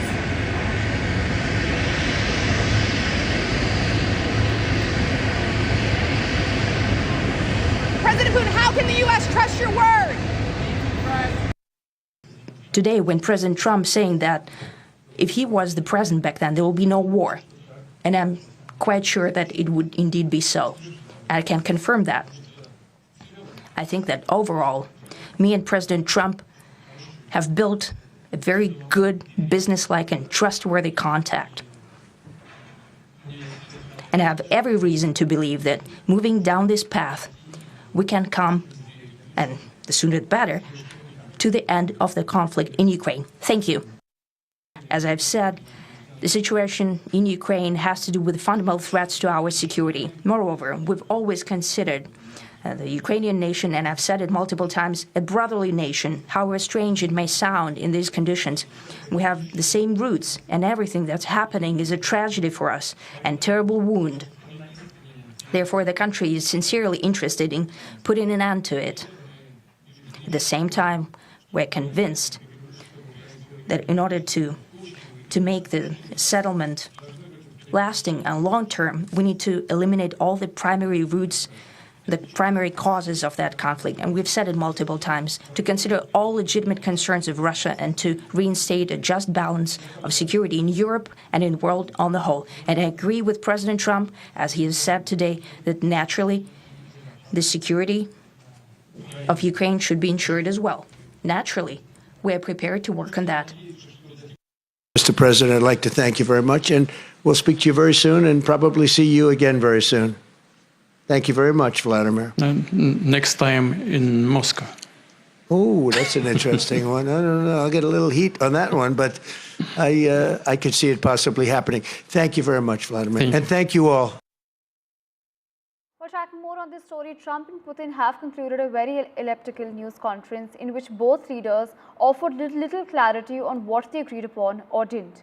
The meeting ended several hours ahead of schedule, falling, of course, far short of the 6 or 7 hours of talks that Putin's aides had anticipated. It is highly unprecedented that a foreign leader speaks before the US president and for significantly longer. Both leaders spent much of their time highlighting US-Russia ties, but fell short of providing any clear details of the talks. The fact that they took no questions made it clear that they did not want it to be pressed on the details. It is also highly unusual for Trump to hold a formal press conference at which he takes no questions. It's also important to note that how crucial this meet was in Washington-Moscow reset. The Russian leader received applause from the US president as the red carpet was literally rolled out for Putin at the joint base Elmendorf-Richardson in Anchorage, Alaska. A stark contrast to Washington's previous rhetoric about isolating Russia since the war began.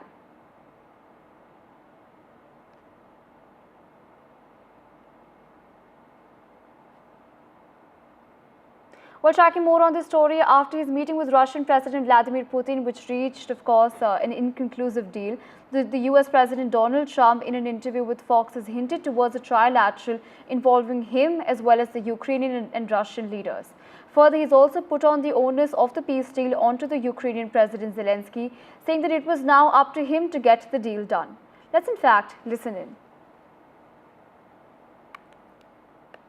I mean, we were together almost 3 hours, and it was very extensive, and we agreed on a lot of points. I mean, a lot of points we agreed on. But there's not that much. There's, one or two pretty significant items, but I think they can be reached. Now it's really up to President Zelensky to get it done. And I would also say the European nations, they have to get involved a little bit, but it's up to President Zelensky. I think we are. And if they'd like, I'll be at that next meeting. They're going to set up a meeting now between President Zelensky and President Putin. And myself, I guess, I didn't ask you about it. Not that I want to be there, but I want to make sure it gets done. And we have a pretty good chance of getting it done. While tracking more on this story, US President Donald Trump signaled that he'd hold off imposing more sanctions or the other severe consequences against Russia after concluding that his meeting with Vladimir Putin today had gone very well. Now, he has said that because of what happened today, I think that I do not have to think about it now. Donald Trump said this in an interview with Fox News, and he said that he will think about the sanctions as well as what to do with Russia in the next 2 weeks or 3 weeks. He said that he will not be thinking about this at this point in time. Now, remember that Trump at some point had threatened to impose harsh sanctions on Russia earlier this month to pressure Putin to halt his war against Ukraine. But Trump backed off from, of course, the deadline after Putin agreed to meet with him face to face.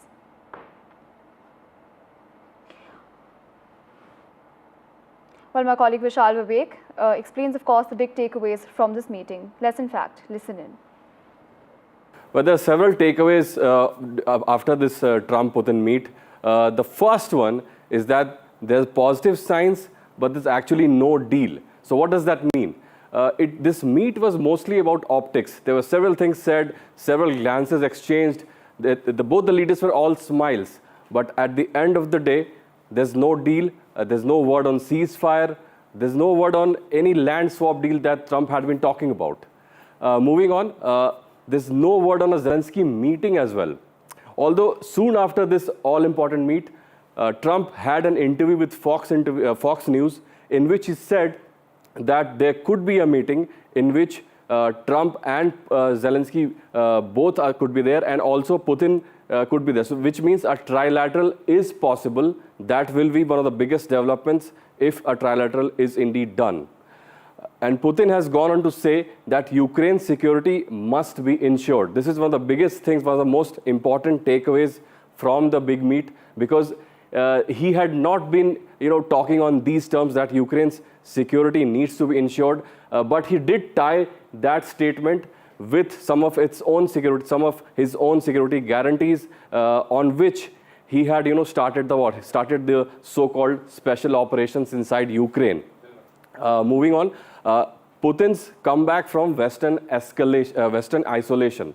So this is probably the most important point among all the takeaways, because Putin had been on the back foot from the Western front for almost a decade, and now he has broken through. He has met the most powerful leader in the world in his own backyard. That clears the way for Putin for many more meetings. This comes after several arrest warrants issued by the ICC. Lastly, Putin has proposed a next meeting in Moscow. This is a very crucial point, because whether Trump and Zelensky both agree to this meeting, that will be important. That will be a tall order for Putin, even though he has invited. And Trump did seem somewhat skeptical, so that this will have to be seen.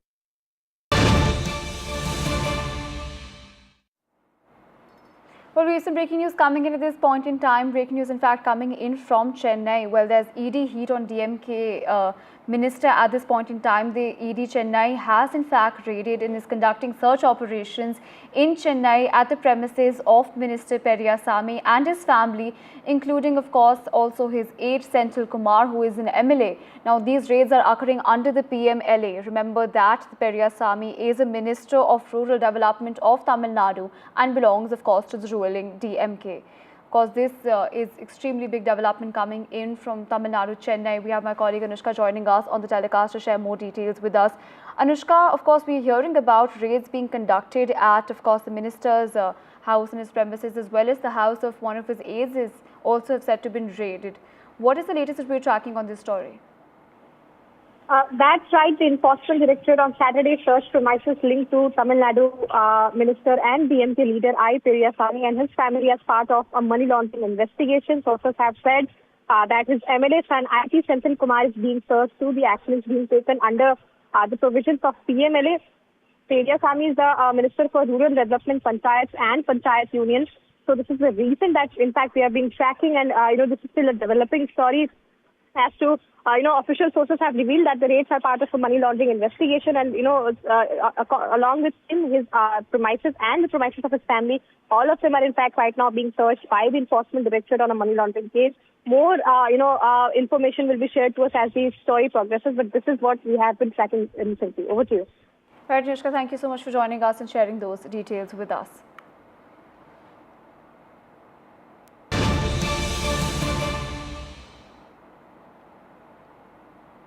While with that, shifting focus to other news, the Prime Minister Narendra Modi remembered former Prime Minister Atal Bihari Vajpayee on his death anniversary. Now, the Prime Minister also paid floral tributes to the former Prime Minister at the Sadaiv Atal, which is, of course, PM Vajpayee's memorial in Delhi. The visuals of which, of course, you can see at the screen at the moment. Well, apart from the PM, also those in attendance were President Draupadi Murmu, Union Ministers Kiran Rijiju, Gajendra Singh Shekhawat and JDU MP Sanjay Jha, and also Delhi Chief Minister Rekha Gupta. Remember, Atal Bihari Vajpayee was one of the tallest leaders of Indian politics and a founding member of the Bharatiya Janata Party. He passed away at the age of 93 on August 16, 2018 at AIIMS, Delhi after a long illness. Well, Atal Bihari Vajpayee also served as the country's Prime Minister 3 times, for the first time a short term in 1996 and later for 2 full terms between 1998 as well as 2004.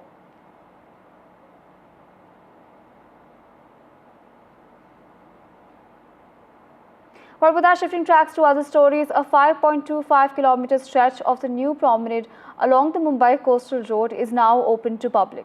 It features viewing decks, broad footpaths, walking as well as jogging tracks, landscaped gardens, flowering plants, cycle tracks, and is also the first major sea-facing promenade in the city after the Marine Drive.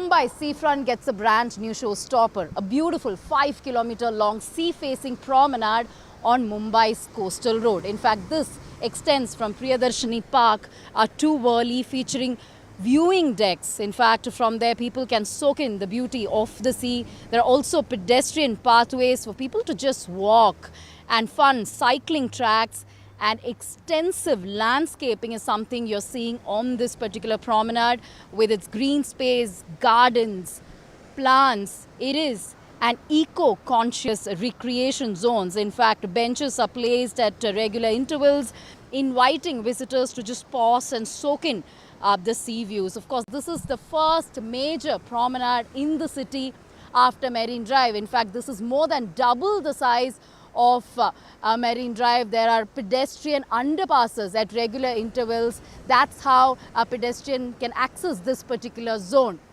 So designed for both recreation as well as fitness, Mumbaikars now get a new destination to walk, jog, cycle and simply enjoy the breathtaking view of the sea. Thank you, Sir Devendra Fadnavis. Thank you, Eknath Shinde Sir. Thank you, Aditya Thackeray Sir. Thank you to the entire government, past and present, for this beautiful walking track, cycling track. There is also a viewing deck which is going to be very soon functional. It's beautiful, well kept. Thank you, Reliance Foundation. And this is truly a pearl.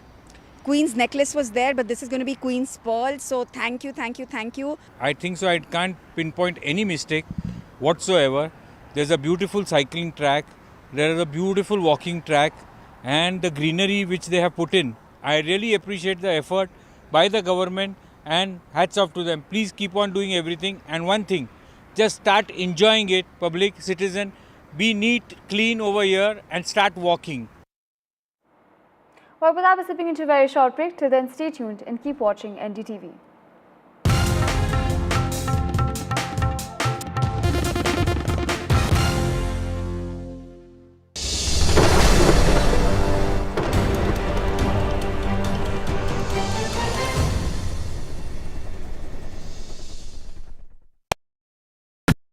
Is your business future ready? Join the 13-week strategic ESG certification program for business sustainability and growth for CXO and business leaders by NDTV, Terry and Zenora. Master global ESG frameworks, gain real-world tools and lead with impact. Starts August the 23rd. Enroll now and power your business with sustainability.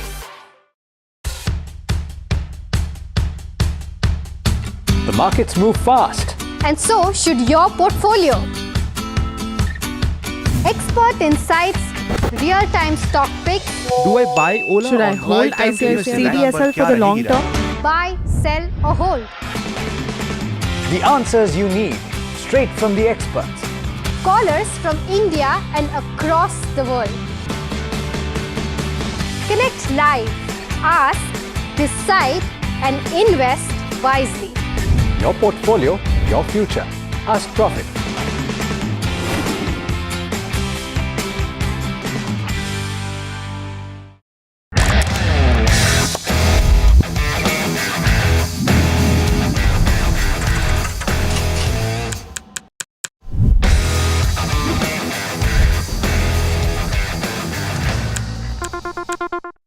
And you know, that's why it's being said that after Kahuna Pyare, this is the film that has got two superstar debutants who are becoming superstars. But what was this faith that you had on these two that you know that shows on screen? You know, you don't plan to make a blockbuster. You plan to make a good film.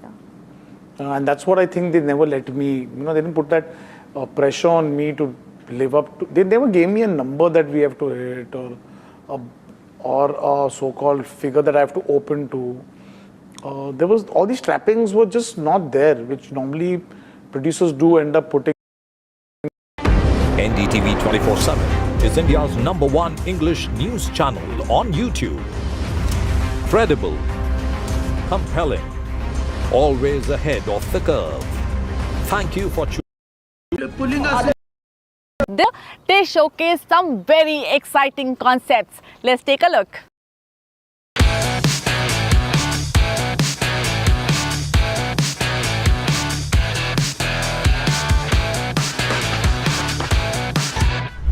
Homegrown car maker Mahindra & Mahindra on the occasion of Independence Day have laid out its Global Vision 2027.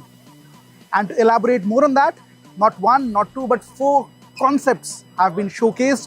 All of them behind me. I'll take a closer look at them, explain what's on offer and also what really sets them apart from the existing Mahindra SUVs that you get in the market.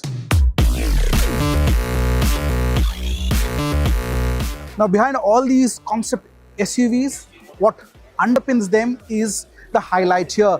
New iQ platform, a new platform that has been developed, and those are for the intentions that Mahindra wants to go global.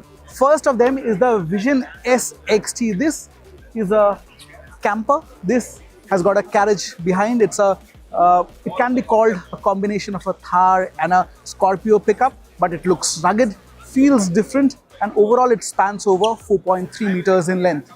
Among all the SUV concepts showcased today, this might be the standout. The Vision T, as the name suggests, could be the Thar of the future. Could be available in both electric and ICE avatars, and design interpretation is quite digital, quite different from what we have seen. It's got different set of lights, the alloy wheels look rugged, and it's an upright stance. Now this is the Vision S, which means now the size decreases to sub 4 meter length. As you know, Mahindra is trying to get into a segment under 4 meters, the most happening SUV segment, and this one will do its trade exactly in the segment where the likes of Brezza, Venue and Sonnet makes their appeal felt. This one looks rugged, quite upright, boxy stance, and could well be a differentiator in terms of how Mahindra's future Bolero may look like. Last of the lot is the Vision X, which is again a sub 4 meter SUV, could well be the replacement for the existing Mahindra XUV 3XO. The design looks sharp, it's futuristic, got design elements that speak of genuinity, and also this one will make its presence felt in the same segment as the likes of Brezza and Venue. Now all these cars have the same platform, have a wheelbase of 2665mm, which is common among all these cars, and company promises these cars will be available in both ICE, these gasoline powered, and also electric avatars will also make their debut. While all these may look concept today, but 2027 is the time when all these will be starting to roll out from the factory, and the ambition is quite clear to make them appeal to the global masses. Now if you like the DC character Batman, there's something for you. It's super exclusive. This is for the first time where an Indian manufacturer has collaborated with Warner Bros. To give birth to a Batman edition. This is the BE6 Batman edition, priced at 27,80,000 rupees ex-showroom, based on the top-of-the-line BE6 Pack 3, which means battery pack is 79 kilowatt-hour rear-wheel drive, but it's the design, is the interior of the car which stands out. The highlight obviously is this satin custom black color. There's loads of customization options on it. To start off, there is this huge Batman decal on the front fender. There are multiple Batman logos throughout the body. But the structural change here, compared to the regular BE6, this one rides on 20-inch alloy wheels. Onto the rear, the tailgate is also slightly different in design. But throughout the body, you see multiple Batman logos. Much like the exterior theme, the inside of the BE6 Batman edition is also completely darked out. The seats, however, use a different kind of fabric. These get suede seat. The overall appeal is same, space is same, but the feel might be just a little more exquisite. On top of the dash, you also see a hint of golden applique that runs through. Now, I must remind you, this is limited to only 300 units. So if you want to get one of these, hurry up. The bookings open on August 23rd, and the unit you get, it's numbered from 1 to 300, and you get that on top of your key fob. When Kia EV6 was launched a couple of years ago, it stood out in the market thanks to a design which looked distinct. Come to 2025, there's a facelift for this car, and what has improved? Well, the most important, range. Range has climbed up to 581 kilometers thanks to a bigger 84 kilowatt-hour battery pack, and during our test run in the urban traffic, we could achieve over 480 kilometers on a single charge, which is quite remarkable. It supports fast charging, gets the new Hyundai Kia skateboard platform architecture, which supports up to 800 volt, which means real quick charging and less downtime for you. It looks the same. Silhouette looks swanky, it's low slung, it's an SUV, but has got sporty credentials. 19-inch alloy wheels, aero designed, and front, well, it looks distinct. Slight revision in the bumper design. Similarly, the rear half, the tail section has also been redesigned a little bit. The bumper looks more sportier. The side profile is similar, and these bulges and the lip give it a standout appeal along with the flush door handles. The EV6 was always a feature-loaded car, and with the new edition, things have not changed much. What is new here are these seat options. These have a different color. The layout remains same. Sporty bucket seats give electronic adjustment, heating and ventilation for the front seats. It gets 2-zone AC. Even on the rear you have AC vents and USB charging point. In fact, this is the best car in terms of legroom area and headroom if you are a chauffeur-driven passenger. However, you're seated low, which means the seat squab might just feel a little too less for your under-thigh support, but overall, the cushioning, the comfort, the space on offer is great. In terms of features, you get Meridian stereo system, there's a sunroof, this overall black upholstery option looks premium, the dashboard design has been slightly revised, not very much to my liking, but then it goes nicely with the flowy design. The shape of the AC vents have also been changed, and the centerpiece, 12.5-inch twin HD screens. Excellent layout, gets all the connected features, auto dimming IRVM, the steering wheel is also new. But on the back seat though, knee-high position, well, that might find a few takers going away from the car. So it's a bigger battery pack, thanks to which you get more range now. Realistically, we could attain up to 480 kilometers in real life. Now it's an all-wheel drive. Not many EVs in the segment come with dual motor setup, and this one in combination makes 325 horsepower, 605 Nm of peak torque, 5 drive modes to play with. If you want to drive it sedately, plonk onto the eco mode. However, if you want to drive it fast, get that performance out of it, you can ply in the sport mode. The steering wheel looks new, it's nicely weighted, which means I have good amount of confidence when I'm throwing the car around the corner. It doesn't feel vague. And also the all-wheel drive setup and low center of gravity for this car also helps to the overall dynamics of the car. It gets level 2 ADAS. At times it's a little too intrusive, but I don't complain. I'm not against ADAS features. It is a safety package. It's becoming more of a hygiene these days across segments. The suspension is slightly on the stiffer side, and when the EV6 goes over road undulations, road joints, you do feel that lateral movement in the suspensions which kind of come inside the cabin. If you're working in the back seat, being driven around by a chauffeur, well, that can be a little annoying, but not a deal breaker. Alright, so let's talk about the design of the Thruxton 400. Yes, it's a modern day interpretation of a cafe racer, and the design is obviously inspired by the Thruxton 1200. Now you'll see this nice cafe racer like fairing here. It has nice clean lines and it has some edges. It's not entirely rounded like the Thruxton 1200. And if you see at the expanse of the side profile of the motorcycle, you see that it has those nice clean modern classic lines, right? And at the rear, the subframe is new. It is not the same as the Speed 400. The load bearing capacity is the same, and you also get this body colored bump stop or cowl for the rear seat, which is of course removable should you want to add a pillion rider with you. The engine stays the same as the Speed 400. There are a few updates there as well. We'll come to that in a bit. And if you were to talk about the front suspension, then unlike the Speed 400, this is done in black and that's done in gold colored forks, right? Overall, the design of the fuel tank also, it slightly changes. These recesses that you see here is slightly bigger so that you can grip the motorcycle better when you're cornering and when you're riding at high speeds, right?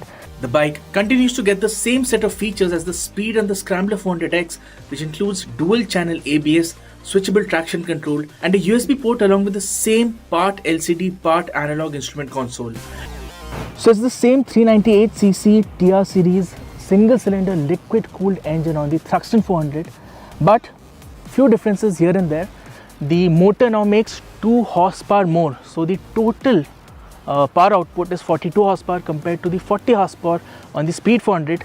The torque stays the same at 37.5 Newton meters, and Triumph claims that the top speed on this motorcycle is 160 kilometers per hour. The 0 to 100 is done in 6.7 seconds, which is 1 second less than that of the Speed 400. I've told you all about the engine, I've told you about the design. Now it's time for me to ride the motorcycle. So let's get going. So we spent a couple of hours riding the Thruxton 400. The engine feels significantly peppier in terms of performance, in terms of outlet acceleration, in terms of how the response to the throttle inputs are, right? So it feels quite peppy, it feels sporty, it feels engaging, and overall this motorcycle is a hoot to ride. So the mid-range and the top end is very strong, quite enjoyable, and that's courtesy of the increased rev range on the engine, right? So yes, quite enjoyed riding the motorcycle. The 6-speed gearbox, as usual, it's quite smooth. The gears slot in very nicely, and the slip and assist clutch keep all that power in check when you're like aggressively downshifting, so there's no wheel hopping, right? So in terms of performance, yeah, quite like this motorcycle. So the beauty that you see standing beside me is the Mercedes-AMG CLE 53 AMG Coupe. Now this is the second CLE model in India after the CLE 300 Cabriolet. And yes, this is not a cabriolet, this is a coupe, and in typical AMG fashion, this looks downright menacing. You have this nice Panamericana grille, these lovely wraparound headlights, you can see that. The matte color looks really good, menacing, and you have all these cuts and creases on the bonnet. So you have this power dome sort of a thing happening here. If you can just come over to the side, you can see these nice chunky alloy wheels, AMG style of course. Looks very nice. And now this is the badging here, the Turbo 4MATIC Plus. And if you look at the profile of the vehicle, it is a coupe. It's a 2-door setup, looks very nice. And at the rear, you'll have this nice lip spoiler right here. You have the badging there, the CLE 53, and you have the quad exhaust as well. And of course, you have this AMG badging right here. Now look at this huge, massive engine bay, which houses the 3-liter inline 6-cylinder engine with a 48-volt mild hybrid system. The peak power output is 449 horsepower, and the peak torque output is 560 Newton meters with 40 extra Newton meters in the overboost mode, taking the total output to 600 Nm. The motor gets a 9-speed dual-clutch gearbox, and it can do the 0 to 100 sprint in 4.2 seconds and has a top speed of 250 kilometers per hour. Mercedes is also working on a V8 engine, which will be soon seen on the CLE, and that will be called the CLE 63 and not the 53 like you see here. Alright, so I'm inside the cabin of the CLE 53 AMG. So the first thing that you notice is this chunky steering wheel, and here you have the controls for switching the ride modes.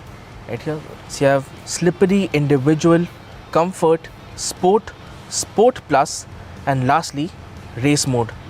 And here you can toggle the exhaust, and this is from switching from manual to automatic as far as the gearbox is concerned. You have a 12.3-inch console in front of the driver and an 11.9-inch screen, touchscreen here, which houses all the functions. So you can see that whenever you change the ride modes, you have the drive, suspension and the dynamics, right? You'll see that the cabin has very less buttons. In fact, these are the only buttons that you get. Everything else is controlled from the touchscreen that you see here. It gives you that sporty experience when you're inside the cabin with these red seat belts that you see here. Very sporty. And you do get 2+2 seating. So 2 seats here, 2 seats at the rear, but those are really cramped and best suited to either keep your luggage or for your children. If you own a slightly older car, your biggest worry today is probably E20. To talk more about what E20 means, how can it impact your car, is it really that worrisome?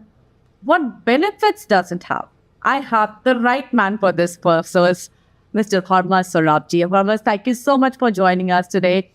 First question, which is something that has been troubling a lot of people, that will OEMs adhere to their warranties if an older car uses E20 fuel? Well, look, the OEMs or manufacturers are going to go by the book. So if in the owner's manual it says your car can only use E10, they're going to say, well, you use anything other than E10, then we are not liable. Obviously, that's what they're going to do. But reality can be different. So I think, the whole issue really is there's a lot of confusion in the market. And clearly, the thing is, car owners have been sort of blindsided and suddenly this has popped up on it. Though E20 has been coming into the market for a long time, OEMs, manufacturers knew E20 was coming. But I think the communication just hasn't been proper, to the extent. So people are naturally worried. Obviously, there are doomsday scenarios being painted that you put E20 and your car will stop. It's like, it's not like putting petrol in diesel or diesel in petrol and you damage your engine immediately. Yes, there is an impact, especially on the older cars. But again, it's not catastrophic. There is degradation and you will have to change parts. There will be a cost. Who bears that? The OEMs or the customers? It really depends how this evolves going forward.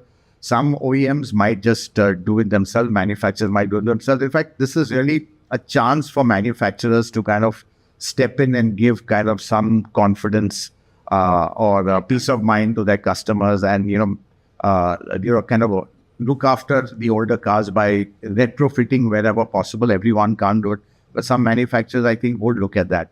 So, yeah, manufacturer side, to answer your question, I think, to be honest, everyone's put their hands up. No, you're using E20 in an E10 car. Sorry, that's not our problem.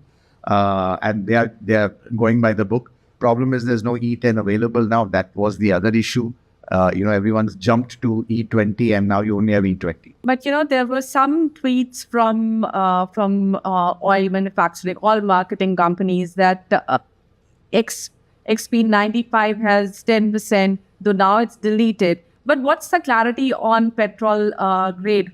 Which one has 20% ethanol and which ones don't have? Though RTI does says that XP95 also has 20%. So what's the clarity on that? So I think it's quite simple. I mean, that's the whole issue. There's no E10 available right now. So if there was some E10 available, they would have given it. But that's not the case. I think, put it very simply, except for 100 octane, which is the really small volume, high performance petrol, it just wasn't feasible to put an ethanol blend in that. It's just easy to let that be because it sells in very minute volumes.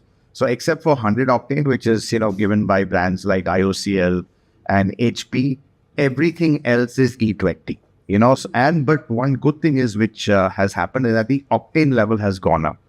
So from 91 to 95, now that's a big jump. And that really benefits cars with high compression engines because, high compression engines need 95 octane, but it doesn't benefit low compression engines, which are the mainstream engine. Yeah, that's right. So I think, it's, there are three things what happens with E20. It impacts your fuel efficiency, it impacts wear and tear, and it impacts the performance of the car because obviously ECU calibration is done for different fuels. So if you want, let's look at the most worrisome thing is the impact on the degradation. Now, the only thing we have right now, which even the government is leaning on, is an ARAI study, which says there's not too much degradation. Now, concern is that this is being a bit downplayed and that there could be. Again, it varies from manufacturer to manufacturer. Some manufacturers already E20 compliant for a long time. A company like Toyota over 10 years, Honda from 2008, Mercedes also, E20 compliant since BS6. And that is fully E20 compliant for material compliance. It's even before, so the degradation issue is not there. So again, there's no real clear answer how much the degradation is going to be. But my sense is it's not going to be catastrophic. It will be over time. There will be some cost. You will have to replace rubber parts and seals and, things like that. Worst case, even injectors, can get clogged. But I think, we are quite ingenious. Even the OEMs are. There will be ways to counter this. There could be additives. Now, a lot of people are already saying use additives on social media. To be honest, I don't know which is a good one. So it's best again to go by what the manufacturer says if you need to use an additive, go by what the manufacturer says. Because you get some additives which can kind of are anti-corrosive in property, so they can counter it a bit. But, I think at the end, there will be issues with, degradation. So I think over time, people will need to change parts, but it's cumulative. Speaking to some of the manufacturers, they said maybe 2-3 years, 60,000 kilometers, you'll start seeing the effects of, the corrosive factor. So, yeah. Well, that's all for today on the NDTV Auto Show. Don't forget to subscribe to our YouTube channel, NDTV Auto, and follow us on your favorite social media platform. I will see you next week. Till then, drive safe, take good care of yourself. Bye-bye.